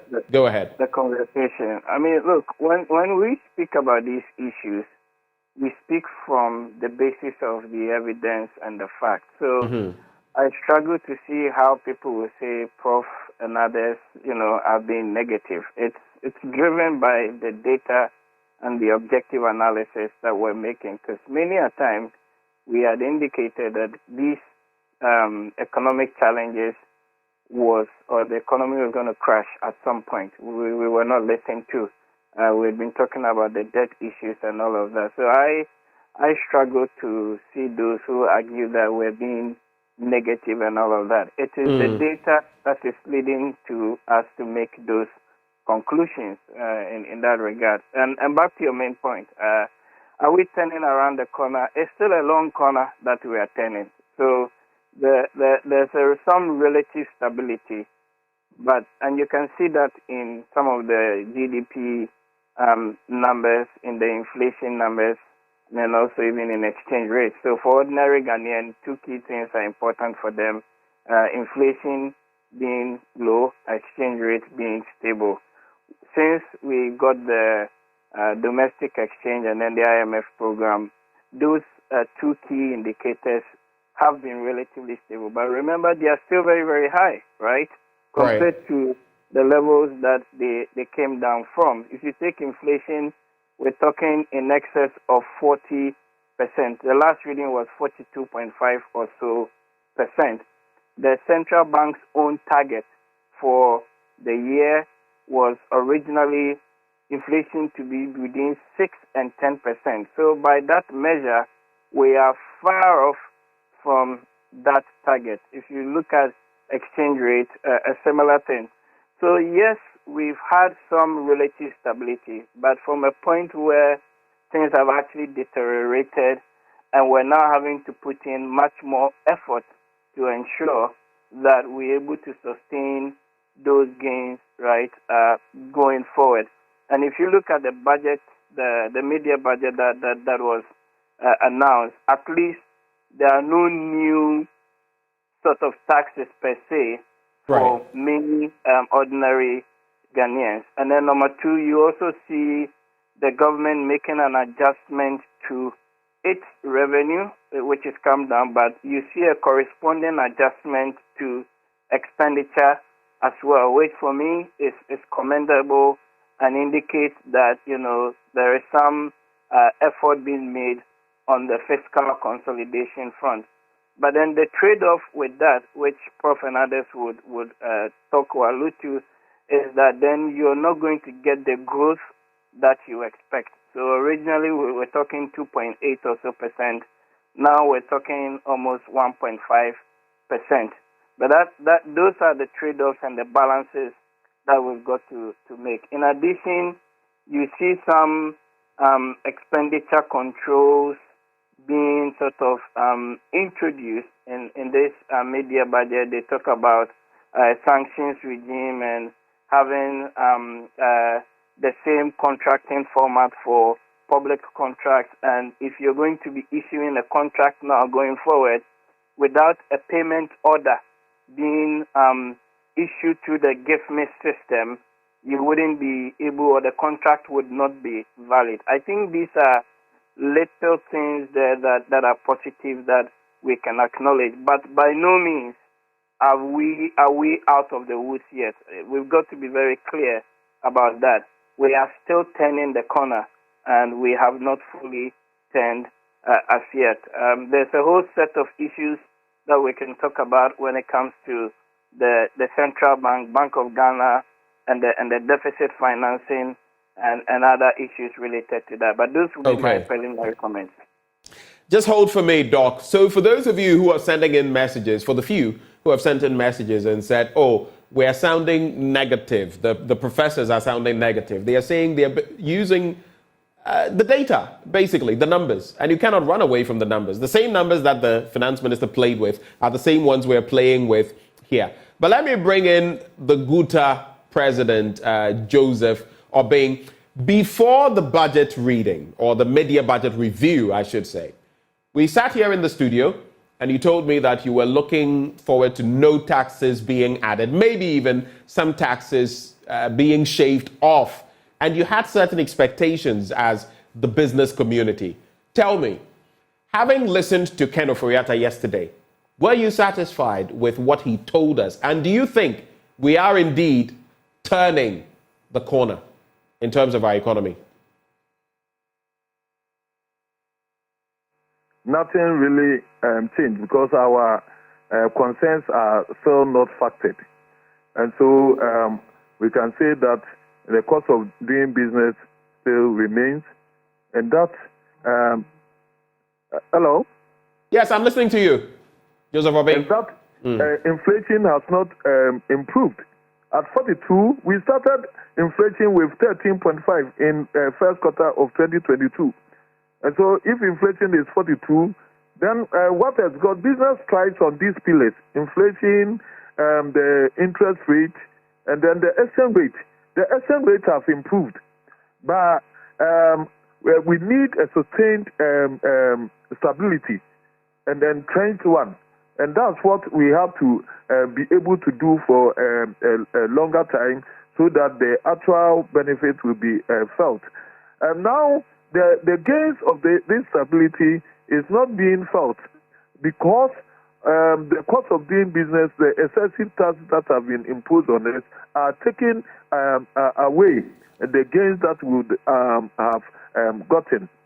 And so that's why we keep on saying that we should do everything to prune down the cost of doing business, and then revise some of these taxes that have been imposed on us, so that businesses can have the space to grow. The finance minister was talking about growth and all that. How do we grow when the environment is not right for growth? That we know that excessive taxations impede the growth of businesses. That we know that nuisance taxes impede the growth of businesses. A tax like COVID levy is definitely nuisance. The special import levy is definitely nuisance, and all of these should be taken out of the table, so that it will give a respite for for businesses. The way we are treating inflation is also not helping, because the inflation that we experience is a cost-push one, and then what we have to do is not to increase the monetary policy rate as a way of mopping up excess liquidity. What we have to do in that is to reduce expenditure.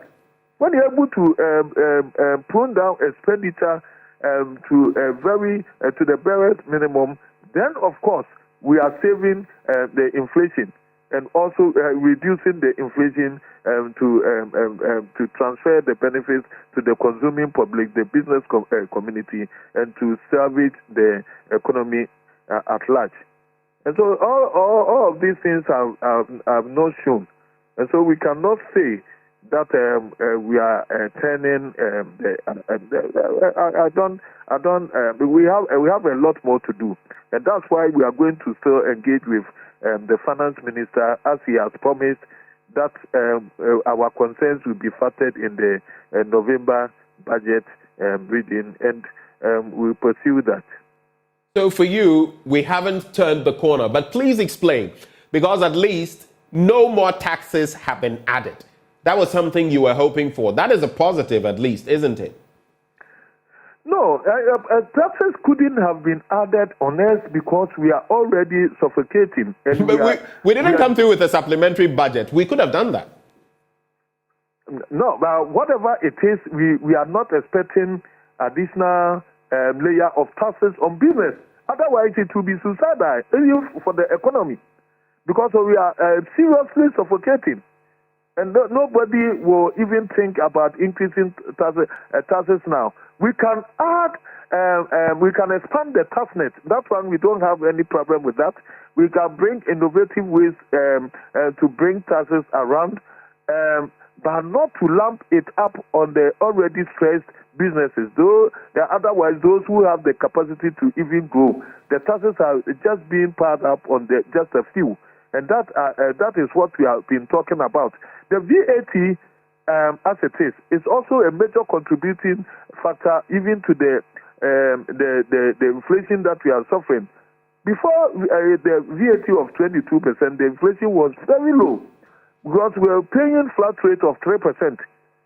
Just after the migration from the flat rate of 3%, where the standard rate is 22%, prices of goods and services shot up just after the introduction.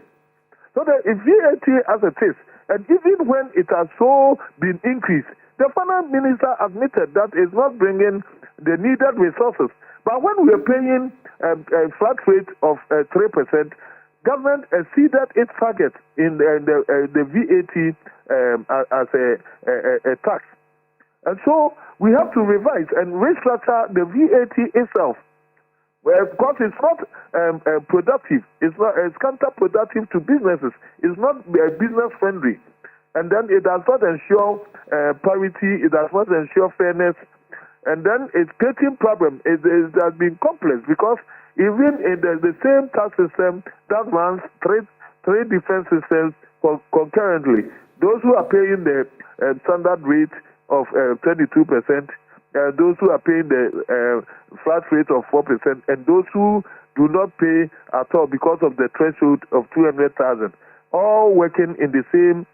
This is a consumption tax, right? But the consumption tax that the consumers are not paying, and so the business persons have to use their own resources to go and pay these taxes. It's not acceptable. So the VAT should be restructured, and then we will push it through the next budget. Okay, a quick one. I want a quick reflection on this for me so we can move on. It is projected that in the coming months we should see some slide in inflation. That would be good for the business community. But then on the other hand, we know that as far as credit is concerned, it's being ramped up in terms of the cost of credit. In fact, the Monetary Policy Committee of the Bank of Ghana, the central bank, recently hiked that up, the policy rate, by 50 basis points, bringing it to about 30%. What has that done to you, the business community? It is only compounding the cost of doing business. It's as simple as that. One have to contend with about 35% of cost of capital, cost of borrowing. Is too much. And then it does not make us competitive even in the sub-region. And the business that we do, we are not doing it isolation. We do it in competition with our neighboring countries. And we are losing out. And so the methodology that Bank of Ghana is using is wrong. To fight inflation, I think the best way is to reduce expenditure. If we're able to reduce expenditure drastically, then of course it is a way of mopping up the excess liquidity that the Bank of Ghana seek to have. But this inflation is as a result of accumulation of cost of doing business, including the taxes that we pay. So, and then the interest rate that is also added up on us. And so it's accumulation of all these factors. The utility bills that we pay, the utility have gone over 50%, and all adds up. So if we do not sit down to pull down on all these things and think that we are going to have a magic wand to bring the inflation down, then I'm afraid we are not going to have a better result on that. Right. Professor Bweni, I want to come to you on this. The finance minister says that the DDEP has literally given government some breathing space. If I may just quote him, I want to quote from the words of the finance minister from his own mouth, so I don't say anything. He made mention of the fact that the DDEP had actually brought them some relief. I just want to use his specific words. I'll get to that shortly to get his specific words. Maybe I'll try to find it. But he says the DDEP has given them some sort of cushion. But let's look at the other side of the DDEP. And now we're talking about the dollar-denominated bonds or bills, among others, cocoa bills, among others, that in the next round are going to be affected. But we do know that as of now, government has given a 50% haircut to non-marketable holdings of the government of Ghana instruments, including long-term stocks and also a COVID-19 bond. When you look at the two sides, the DDEP and the gains, vis-a-vis the losses we are seeing in the system, the business community, the crumbling of the banking sector and credit, is this not a Pyrrhic victory where we are losing more than what we are gaining, Prof? In response to your question, the debt operations or the domestic debt exchange program is about the physical flexibility of the government to contain some liquidity issues. But before I respond even to that, in fact, our viewers have had challenges with respect to the nomenclature, still turning. I don't know which word we should use now. But the right word should have been, we are still turning the corner. Then that would be the right approach to handle it. Yeah. I don't think every country will have an upward 100% indicator showing up. Definitely some will take a nosedive, and that's what we are. So I'll come back to your question, but let me respond to this. We've had a high inflation, that is fine.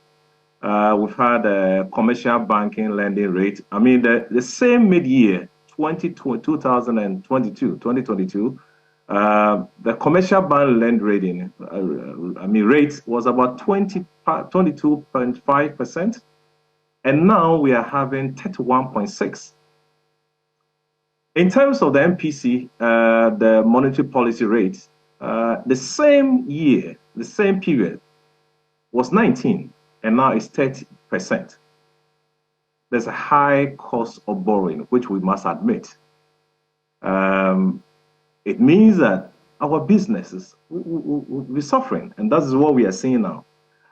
Coming back to your question on the domestic debt exchange program, yes, somewhere in a budget was indicated, and on the 5th December, the government launched the DD, the domestic debt exchange program, in a transparent manner, seeking to minimize the impact on bondholders, and that was the main thing the government sought to do. If you talk about the gains, I think to a larger extent that we've seen some impact on the debt restructuring. In fact, the financial sector, comprising the commercial bank, the specialized deposits, taking institutions and insurance sectors, fund managers, the effect on debt operations on the financial sector, in terms of liquidity and solvency risks, from impairment loss, I think we've seen some might not be at that major. If you check the numbers that we have, in fact, for the banks within this period, the bank have reported an increase in deposits and investment, higher profitability, and a return on equity. I think it's over, if I'm not mistaken, about 35% growth. If you also look at the profit before tax in the same period, it's gone up to about 47%. And then profit after tax, I think, is hovering around 45.8%. Then, in terms of the return on assets for the entire period, that's the mid-year, I think it's around 5.5. It's an increase to about 5.5. They are all giving us some signal that there were some excesses, there were some challenges with respect to the domestic debt exchange program. But at least we are seeing some light. It's coming back for the past 3-4 months now. The financial sector, they've responded, not to the quantum that we wish to have. That's my reaction to your question. Thanks for that reaction. Let me come to, were you going to add anything? Oh, I was just trying to find out. I mean, let's also bring it out that the government also taking steps to curb what I've seen in the mid-year, which is also recommendable. I mean, commendable to curb public debt, getting out of hands, which also is very important to mention. And then we also seen that 1.5% to 0%. There's also, government has also shown some willingness to reduce our debt level. That's what we should be clear here. Then we have also seen in the budget aggressively mobilizing domestic debt, revenue. And then we have also seen the government trying to streamline or rationalize expenditure as well, and both local productive capacity. But what we also need to also realize is that the government must show strong, signal a strict spending control, which is, I said earlier on, very important. We've seen some gains. Yes, we've seen some improvement. The government should also demonstrate how, to show commitment in controlling expenditure. I've said it already. Okay. Then direct more government expenditure into some productive sectors of the economy. Right. That is one. Let me move on now to Professor Bokpin. Prof, now, government's flagship programs. We hear the finance minister saying, for example, that 1D, 1F, one district, one factory, has created 160,000 direct and indirect jobs. 160,000. But looking at government's flagship programs or projects in terms of their cost, the impact. Prof, can you hear me?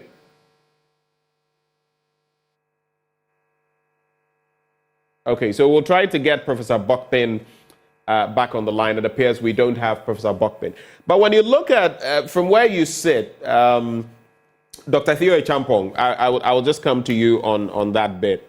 I made mention of the fact that I'll come to you with the DDEP as well. From where you sit on the DDEP conversation, the second round, prospectively, that we're going to have, and the rhetoric of Finance Minister Ken Ofori-Atta that it is giving us some cash flexibility. Is this something we should be celebrating? What are going to be the pros and cons of this? Okay, I mean, yeah. Again, thank you. Maybe, Doc. My apologies. Just to add to that, the exposure again of the Bank of Ghana in respect of the latest happenings and what we've added to our debt portfolio, and also the exposure of government as far as treasury bills are concerned. Maybe you can lump all of them together. Yeah, sure. These are actually very big but important questions that need to be answered. So on the DDEP, first round is done. There's talk of a second round, but then again, you see, my point is we need some candor when it comes to this whole public policy debate or process. To the extent that people's livelihoods have actually been impacted in all of this process. So the banks, of course, have to take a hefty loss in all of that. But at the moment, the second round is touching or covering the cocoa bills. There is the U.S. dollar-denominated bonds as well. And then there's a third element of it, which many a time is actually missing from the debate, which is this attempt by government to restructure the IPP debt in that regard. And that's something that needs to be very carefully managed because of the exposure that the government has got to many of the energy producing companies. But in any case, with all this restructuring and the debt too that is ongoing and upcoming, people are going to be losing money. And the gain would be that the government saves on either interest or principal or a combination of the two. So it creates a bit of fiscal room, as we say, for itself. But the fundamental problem is even when we create that room, often historically, you look at the data, it doesn't take us too long to start, over leveraging or over borrowing again and finding ourselves in the same thing that cost us, or sent us to the likes of the IMF. Not long ago, we had the cash waterfall mechanism under the Energy Sector Recovery Plan, 2019. But at some point, we put all of those beautiful plans aside, and we've ended up in a position where the energy sector debt keeps going up and keeps accruing, and we're unable to pay to the point that now you want to force the IPPs to restructure that debt. On the Bank of Ghana thing, again, I think it's a very serious issue as well. And the fundamental problem is the extent to which fiscal policy dominates almost everything in this country, including the monetary policy. You look at the Bank of Ghana Act quickly, Act 612, and you look at the objects of the Bank of Ghana. And 3.1 or Section 3.1 says that the primary objective of the Bank of Ghana is to maintain stability in the general level of prices, basically to keep inflation under control. And then number 2 says that without prejudice to subsection 1, the bank shall support the general economic policy of the government to promote economic growth. And it has a very important clause. It says that independent of instructions from the central government or any other authority. Right. If you subjected the Bank of Ghana to these two key, objects and principles, they fail on that, on inflation, and then also even on the general price. And the reason is that they've been pumping a lot of money to support the government on account of the fact that the government could not borrow from the international commercial market. The data shows that they pumped in excess of 55 billion last year. just to prop up, the treasury. And the problem is that all of those monies would go in and further drive the inflation. So in one sense, you're pushing or helping the government, but in another sense, it's defeating the core primary objective of the central bank, which is to maintain price stability. So you look at the inflation targeting framework, and it's all over the place. Right. And their own target of 6 to 10%, now we're talking 42%. So the issues are very important. Quickly to wrap up, and we also need some additional checks and balances on the Bank of Ghana's own operating expenses. You look at the annual report on page 55, and you look at some of the line items there. Foreign and domestic travel, it jumps from 28 million in 2021 to 97 million in 2022. Banking supervision expenses jumps from 77 million to 358 million. Motor vehicle maintenance and running costs, it jumps from 62 million to 132 million. So I think we need to interrogate them further, and we need further questions from the central bank when it comes to how they're going to reduce their operational expenses. All right. Just to cap off the conversation, gentlemen, 30 seconds if you can. I'll start with you, Dr. Theo Champong. I believe I have you together with Professor Bwedi, and then we can wrap the conversation. For you, so what then is the way forward beyond the mid-year budget review? We've done this. The next one will be getting to the close of 2023. What are you looking forward to? What can we expect?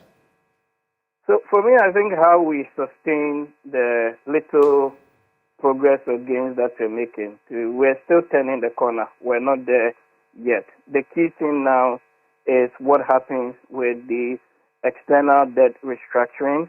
That would give us much, much bigger fiscal space. We need to keep improving on the revenue, but importantly, those expenditure controls, the new ones that are being introduced, like the having a payment order before a contract is issued, we need to push through on that. And then on the whole deficit financing argument, we've seen some positive indicators that the government is no longer borrowing from the Treasury or the central bank, and we want to see that being sustained going into the year. But the November budget is really going to be the big one, and I think all these COVID levies and COVID-19 levy, e-levy, things like that would either have to be reduced or scrapped going into the main budget. Thank you so much, Dr. Theo Champong. Let me hear from you, Professor Bwedi, and then we can wrap the conversation. Hello, Prof. Yes. Can you hear me, Ben? I can hear you now. Please go ahead. You have about 30 seconds. Yes, just to be brief. It's important to understand, have a pent-up picture of what the government painted yesterday. Slower growth and high inflation. We shouldn't forget. We want the government to take practical steps to arrest a high inflation and high cost of borrowing, very important. And then uncertain exchange rate, among others. I want to see some predictability when it comes to the key indicators. Manufacturers, policymakers, we can't predict the entire economy. So we need some amount of certain indicators to be able to predict the direction of the economy. Thank you very much. Thank you too, sir. And that was Professor Isaac Bwedi, Dean, Faculty of Accounting at the University for Professional Studies, Accra. At a point, we were also joined by Professor Godfred Bokpin of the University of Ghana Business School, together with Dr. Theo Champong, an economist and political risk analyst. We also had President of the Ghana Union of Traders Association, Joseph Obeng, joining the conversation. This is just the aftermath of the budget, the mid-year budget review. There's going to be a lot more talk in subsequent bulletins, in subsequent discussions on this show about the real breakdown and what this means for our country moving forward.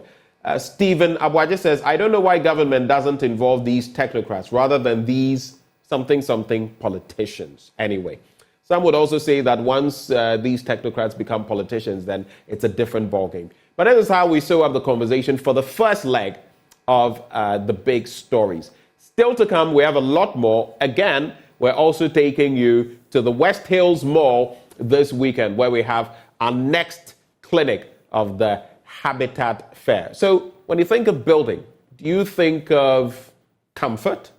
Do you think of affordability? Or do you think of luxury? Well, wherever you lie, we have you covered. Those conversations coming up next on the AM Show. Do stay.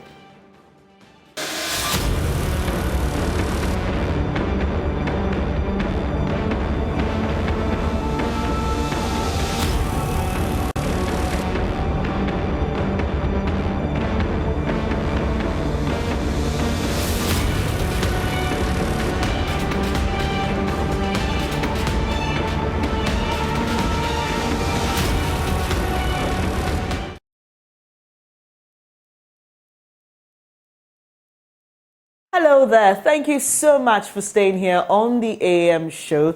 And that was quite a conversation Benjamin had there with our panelists. I don't know what you make of the entire budget, media budget presentation yesterday, but hopefully we'll have time to take your comments on those. Well, it's now time to let you in on our Habitat Fair, EcoBank sponsored. And this time we are taking you to the West Hills Mall. This weekend, the first one was at the Echimota Mall. Now we are coming west of the city. And this morning I've been joined by Nicholas Sowate. He's a marketing executive at Global Lighting Center. And he's here to tell you what he has on offer for you and why you shouldn't miss this year's EcoBank Joy News Habitat Fair. Hello, good morning. Good morning. Great to have you here. Thank you very much. All right. So it's one of the things that beautifies homes. Yes.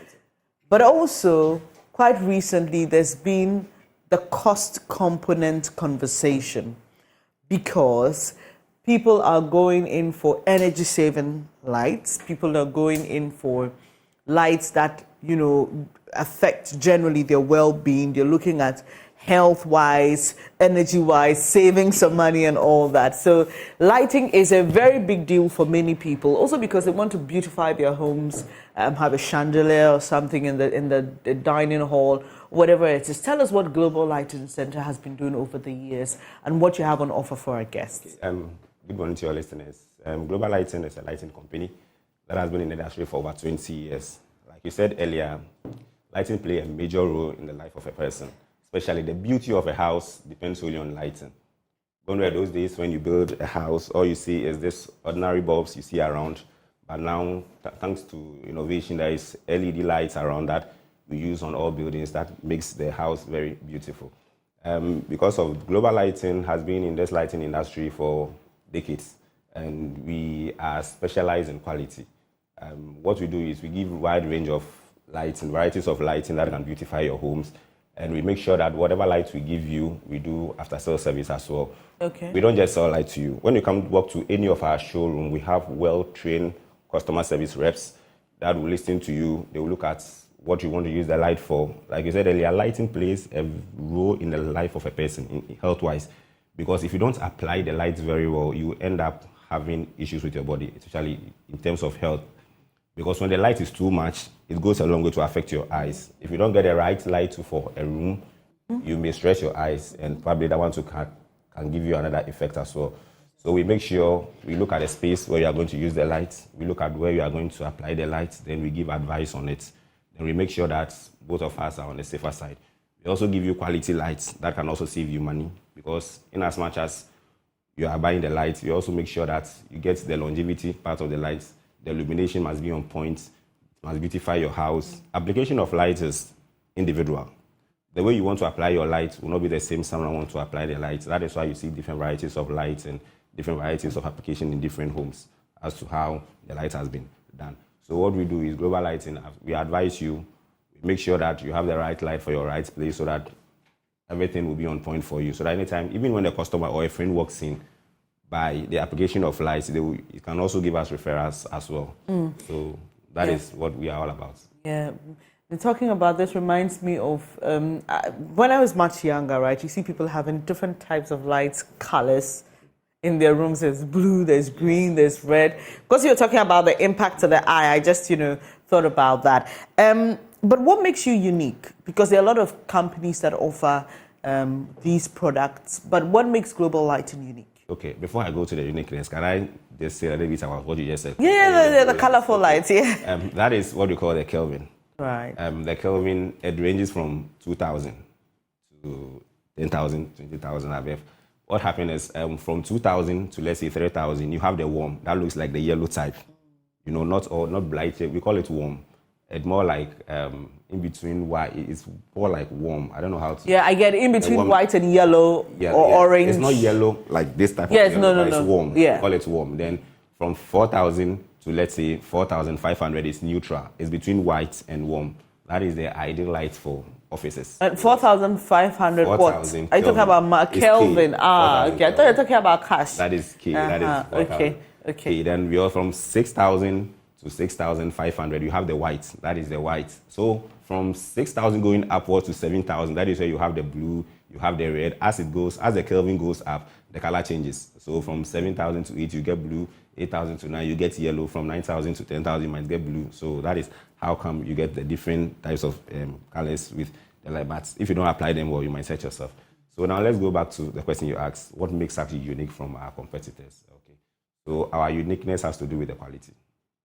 Global lighting, we get our lights from Europe. We don't do China. Excuse me to say. So what we do is, before even you come on board to work with us or to partner with us, what we do is we test your light for 1 year. We make sure we leave the lights on in our showroom. We don't put it off. It's on 24/7 to make sure that the quality is on point before we partner with you to supply us with lights. What we also do is our lights are unique.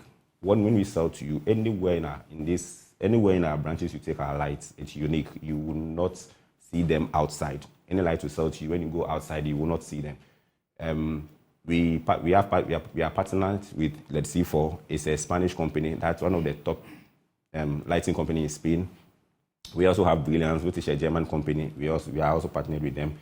We have GM, which is an Indian company. And India, when you mention India, because of China, because of the Asia continent, they normally always partner them with, let's say, inferior. But Indian, they are very good when it comes to lighting, electricals, and other stuffs. So we've also partnered with, they are one of our newest partners, that is the GM Light. And what we also do is global lighting. We don't just sell light to you. Because we know the type of quality we give you, we also give you warrants on it. So when you buy our light, you take it, you have up to 2 years warrants on it. It depends on the type of light though. So we give you warrants on it. Anytime you have an issue, when your light goes off, you bring it back to us, we look at it, then if it's from the light or probably the warranty is still intact, we change it for you. And if it's something that can be repaired, we can just repair it for you at no cost, then we give it back to you to go and try it. And our light we have customers who have testified that our light has lasted for 20 years, 15 years, and it's still, so for our quality, we can't compromise on it. Interesting. So what kind or types of lighting services do you offer? We do a wide range of lights. We do from chandeliers, we do spotlights, we do wall light, we do both inside and outside. We do street lights, we do emergency lights, anything lighting, just close lights and emergency lighting. So let's say we do industrial lights as well. Okay. So we do commercial, we are into commercial, so we do industrial, we do residence lights as well. Then so we do almost everything lighting, including bulbs as well. Okay. And now we've added some part of electrical stuff to our lighting. Talk of the conduit boxes, talk of the PVC pipes, talk of the fans and meter board and other electrical components. Okay, so we can get everything there. We don't need to buy the light and go around looking for other stuff. From the scratch of your building, just when you lay the foundation, you start the building, we are there to help you out till you get to the lighting stage.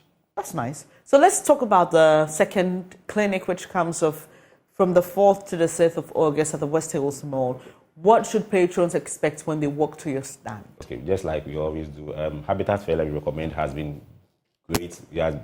We've benefited a lot from the Habitat Fair. That is why every year we aim to join the Habitat Fair, because it exposes us to the general public. We get customers who got to know us through the Habitat Fair and they come. So this year what we are doing is just like always, we are bringing something unique. Let's say the rechargeable lamp. That maybe when you are using it, when there's lights out, it can be on for, let's say, 3 to 5 hours. It will still work for you. Whilst there is no light in your house, you will still have lights at your houses. We're also looking at a huge discount this time around, better than the previous offers we've been going, and God willing, we might as well do freebies as well. Okay. So you look items that will they give away. So when you go to the West Hills Mall from the 4th to the 6th of August, look for the stamp of Global Lighting Center. Nicholas says they have some freebies. When you go, mention his name and say you watched him on the AM show. And they've also got wonderful discounts for you as well. But on the rechargeable lights, are you talking about lights that are connected or lamps? Lights that are connected. Okay. So how it works is when it's lights, it's charging itself, it's self-charging. So as soon as the light goes off, then it comes on. So it can last for, let's say, 3 to 5 hours before it goes off again.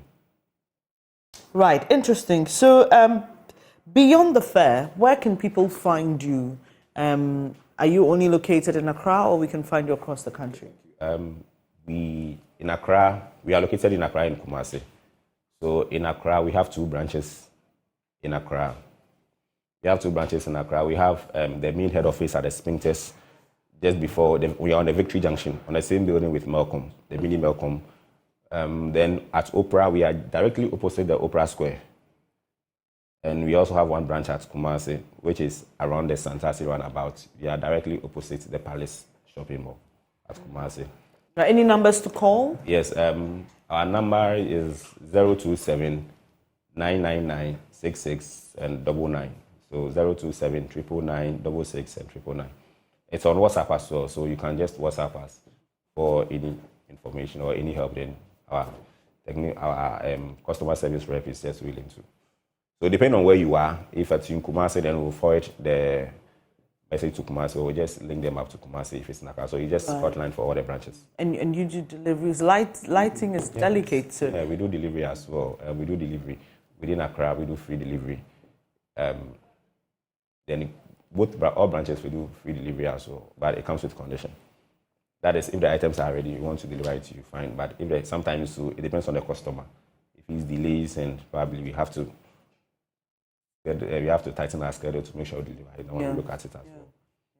Right, and do you offer retail services for other people? See, because you're just located in Accra and Kumasi. I understand that you want to cater for the south and the middle to the northern belt. But if somebody says, well, I want to partner Global Lights to retail, I mean, do people come and buy in bulk too? Yeah, we do. With the new electrical items that we just brought in, we started with a retail. Wholesale, right? I think wholesale. Wholesale, yes, We started with the wholesale. I think so. We have people coming in for the conduit boxes, the PVC pipe, the ceiling fans, both the short and the long bleed, and some of our spotlights and other lights that we have. We give it out to them at a reduced price. We just make sure that their price will not be more than what we are selling in the showroom. So we also have control over the prices out there. So it doesn't, because if our prices varies from what we are selling in the showroom, Accra is small, though Accra is big. Someone might see the products in Accra, walk to our showroom, the price variance will not. So we just reduce it to the wholesalers, those who come for wholesale, so that when they are selling it out there, yes, they can retail it at our price. Interesting. This morning, I've been speaking to Nicholas Soate, he's a marketing executive at Global Lighting Center, one of our sponsors and exhibitors at the Joy News EcoBank Habitat Fair. The second clinic is coming off this weekend from the 4th to the 6th. Starts on Friday. Friday is a holiday, so you may just want to pass through the West Hills Mall. And when you get there, just look for Nicholas and the team from Global Lighting, and they've got a wonderful package for you, and they'll cater for you beautifully. We'll be having more conversations on our EcoBank Joy News Habitat Fair, but that'll be it for my conversation with Nicholas. Thank you very much. Thank you so much for joining us, and thank you for being a part of the Habitat Fair. Now, the Colleges of Education Teachers Association of Ghana, CETAG, has declared an indefinite strike. The group is asking government to redeem its promise to implement negotiated conditions of service. According to the association, government has failed to implement the National Labour Commission's arbitral award of settling its 7-month arrears and other service conditions. Emmanuel Bright-Quirk, who was at the association's National Delegates Conference held in Kumasi. There's more in this report. The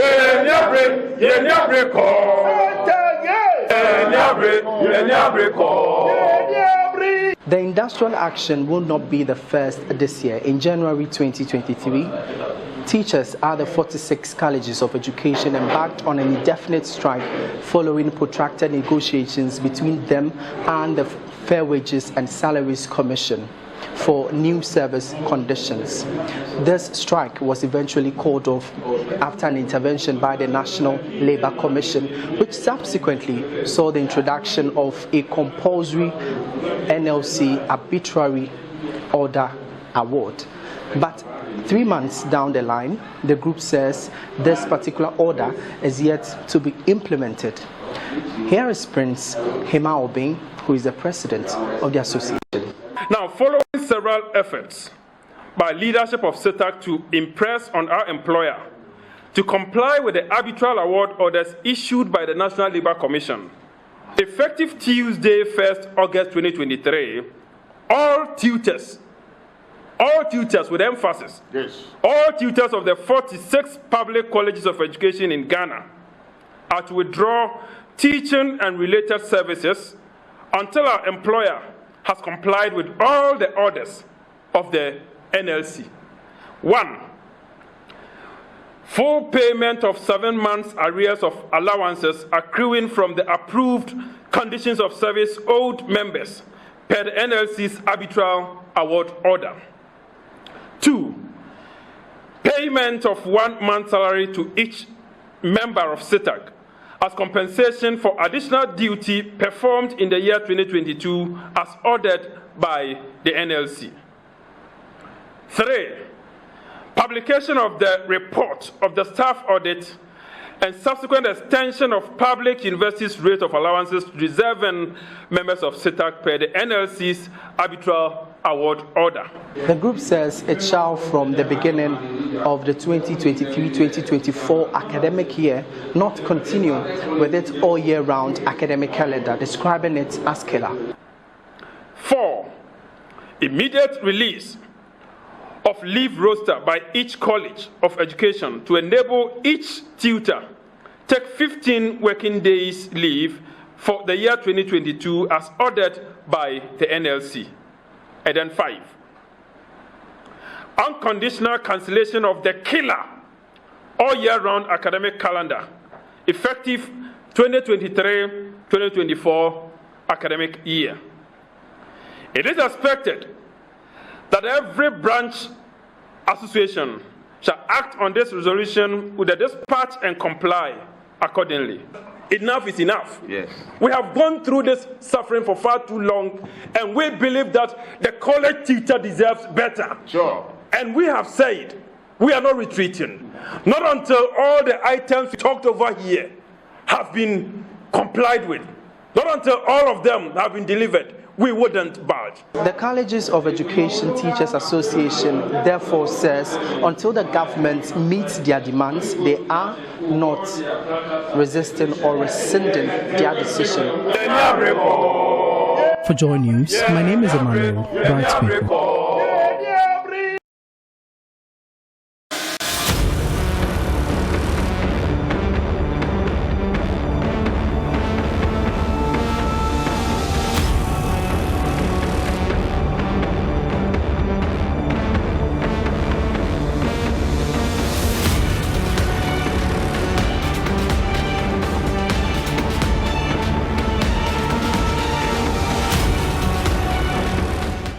Thank you so much for staying here on the AM show. Earlier, we brought you that story from Kumasi where CETAG announced a strike effective today. We've been joined by President of the Association, Prince Obing.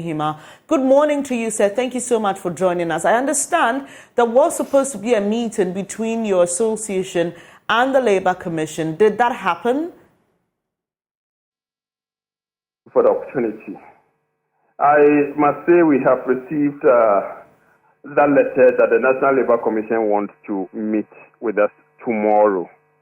And I am looking at the practicality of we having to be in that meeting because our Congress that we had in Kumasi ended early hours of today.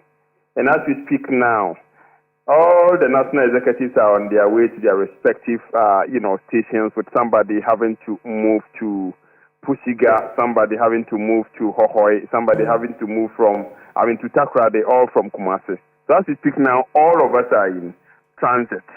So the possibility of getting to our places and then returning to Accra for this meeting tomorrow, I'm not sure it's there.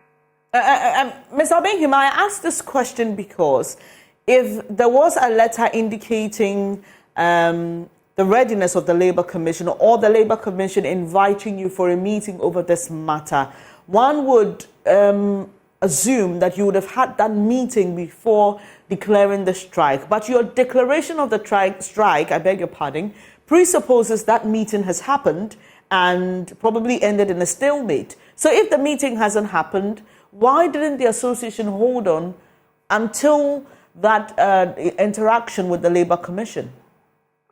Yeah, in the first place, I just want to put it out there that the Labour Commission came out with orders to be complied with. That is on the 2nd of May this year. And when the Commission comes out with its orders and one party is not complying, it behoves on the Commission to, as it were, either go to court for superior orders to ensure enforceability.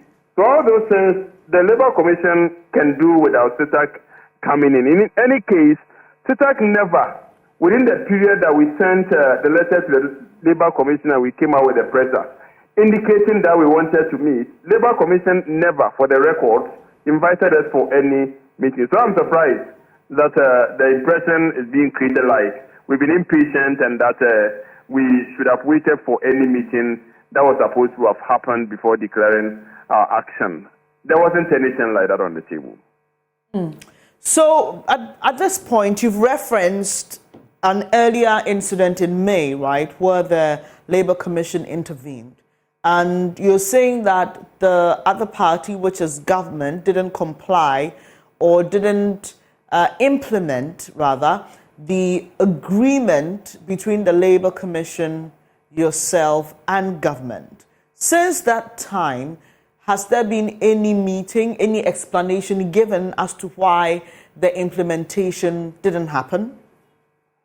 In fact, we have written several letters to the National Labour Commission, separate letters to the Fair Wages and Salaries Commission, to the Finance Ministry, all in our attempts to let them know that they have a responsibility towards us. They have a responsibility towards complying with the orders, which have economic implications on our lives. And all along, that has not been done. And it must be said that in the orders that were given by the Labour Commission, the government and its assigns were supposed to have implemented and, so to speak, to have paid what was outlined in there. So they weren't ordered to, as it were, come out with explanations. For us, the only definition of compliance to the orders will be paying what they have to pay, but not to come out with letters to explain we have done A, B, C, and D, because all those things do not translate into, money which will solve bread and butter issues. Mr. Obenhima, is it right to conclude, based on your responses to my question now, that you are not ready to engage with the National Labour Commission until, in your words, it asks government or government and its assigns to do what they have to do? If I get you right, that we were not ready to comply, to engage with the National Labour Commission. I'm only asking, based on your responses to me this morning, do I get the sense that you are not willing to engage the National Labour Commission because you want the National Labour Commission rather to ask government to comply with its earlier directives? I believe that is what the law says. If order is given and one party is not complying, the Labour Commission goes to the Superior Court to get orders, to get the party that is not complying to comply. And here, the non-compliance is coming from government and they are assigned. So I will be surprised there will be any action against CETAG. Rather, it should be the Finance Ministry and the other people who are supposed to pay that should be compelled to, do the needful. Now, you've just told us that you ended your program in the early hours of today, and your reps are all traveling to different parts of the country, and so it will be difficult to meet the National Labour Commission tomorrow. But are you willing to do so at any time in the week or the coming days? Oh, sure. Labour Commission remains a legal place, and for all of us workers, employers and employees, and CETAG, we've always been law-abiding, except that meetings of that nature, inconveniences, and the fact that locations, all those things have to be factored in, and we come to agreement. So at the end of the day, there should be some form of engagement. But rushing us into a meeting where you give us a letter and within a day we have to be there, it's something. And let's look at the drama surrounding the whole thing. We went on, we came out with a presser a couple of weeks ago. We have a document to prove that National Labour Commission indeed even wrote to the Ministry of Finance to furnish it with what steps they were taking towards responding to or complying with the things. They didn't do. They sat till yesterday, the 31st, when CETAG declared the strike. Then the Ministry of Education will quickly come out with explanations. Run to the National Labour Commission. We have done A, B, C, and D. So on the strength on that, compel the people to restrain from embarking on their strike action. Labour Commission writes to us that they've done A, B, C, and D. My sister, we live in a country where compliance should be something we all have to do. Whether you are a government, whether you are employer or employee, you should be seen as setting the pace of complying with orders, so as others would also see. So we are surprised that yesterday, magically, the Ministry of Education came out with those explanations, and then whether by coincidence or whatever, the same yesterday, the National Labour Commission wrote to CETAG. That is interesting. That's interesting. The lack of implementation of these negotiated conditions is not only your concern, you also have a concern with the burden on tutors in colleges of education because of the kind of system you run. Is that also a reason for the strike, or that is a separate issue that you would want the Ministry of Education to address? This is a perfect opportunity for us to raise that issue. That's why we've added this into it. Because we know that money isn't all. Even the work we did in 2022, the compensation, when we were asking for 2 months, in the wisdom of the commission, they said we should be paid 1 month. That has not been paid. We continue to do that all year round. Our people are saying that, look, let's get to a point where we'll have all the students on campus like what is done in all tertiary institutions. But there's no law that says that when you are in a tertiary institution, all of you should be modernized. Let the students go and rest accommodation, and those that can be accommodated, so be it. So at the end of the day, within every academic year, there will be 2 mandatory inter-semester breaks. All of us will be on campus. We will start and then finish. We should adopt the in-out-out-in system, so all the 4 cohorts will be on campus. If we have this opportunity and we don't drum home that, and we wait till we start the academic year before bringing the thing up, then we've done the service to the system. That's why we're bringing that one up. Finally, sir, how long are you willing to embark on this strike? Is there any point of compromise for you? The dictates of the National Delegate Conference that came out with a 10 for us to implement, not until we have seen total compliance of the orders, which include all the itemized things we have in our documentation, we are not going to bow. I appreciate your time here this morning. That's Prince Obinghima. He's president of the Colleges of Education Teachers. Very grateful to you, my sister. Of Ghana, and they have just declared a strike. They are demanding a couple of things. They want their arrears paid. You may recall that in January this year, they embarked on a strike, and there was a meeting between the National Labour Commission, and there were some points to implement, or some orders to be complied with by government and its assigns, but it hasn't happened, and CETAG has embarked on another strike. We'll be following up on this closely for you and let you in. Shortly, though, we will be taking your comments. It's time to get interactive with you. Do stay. I'll be back in a moment.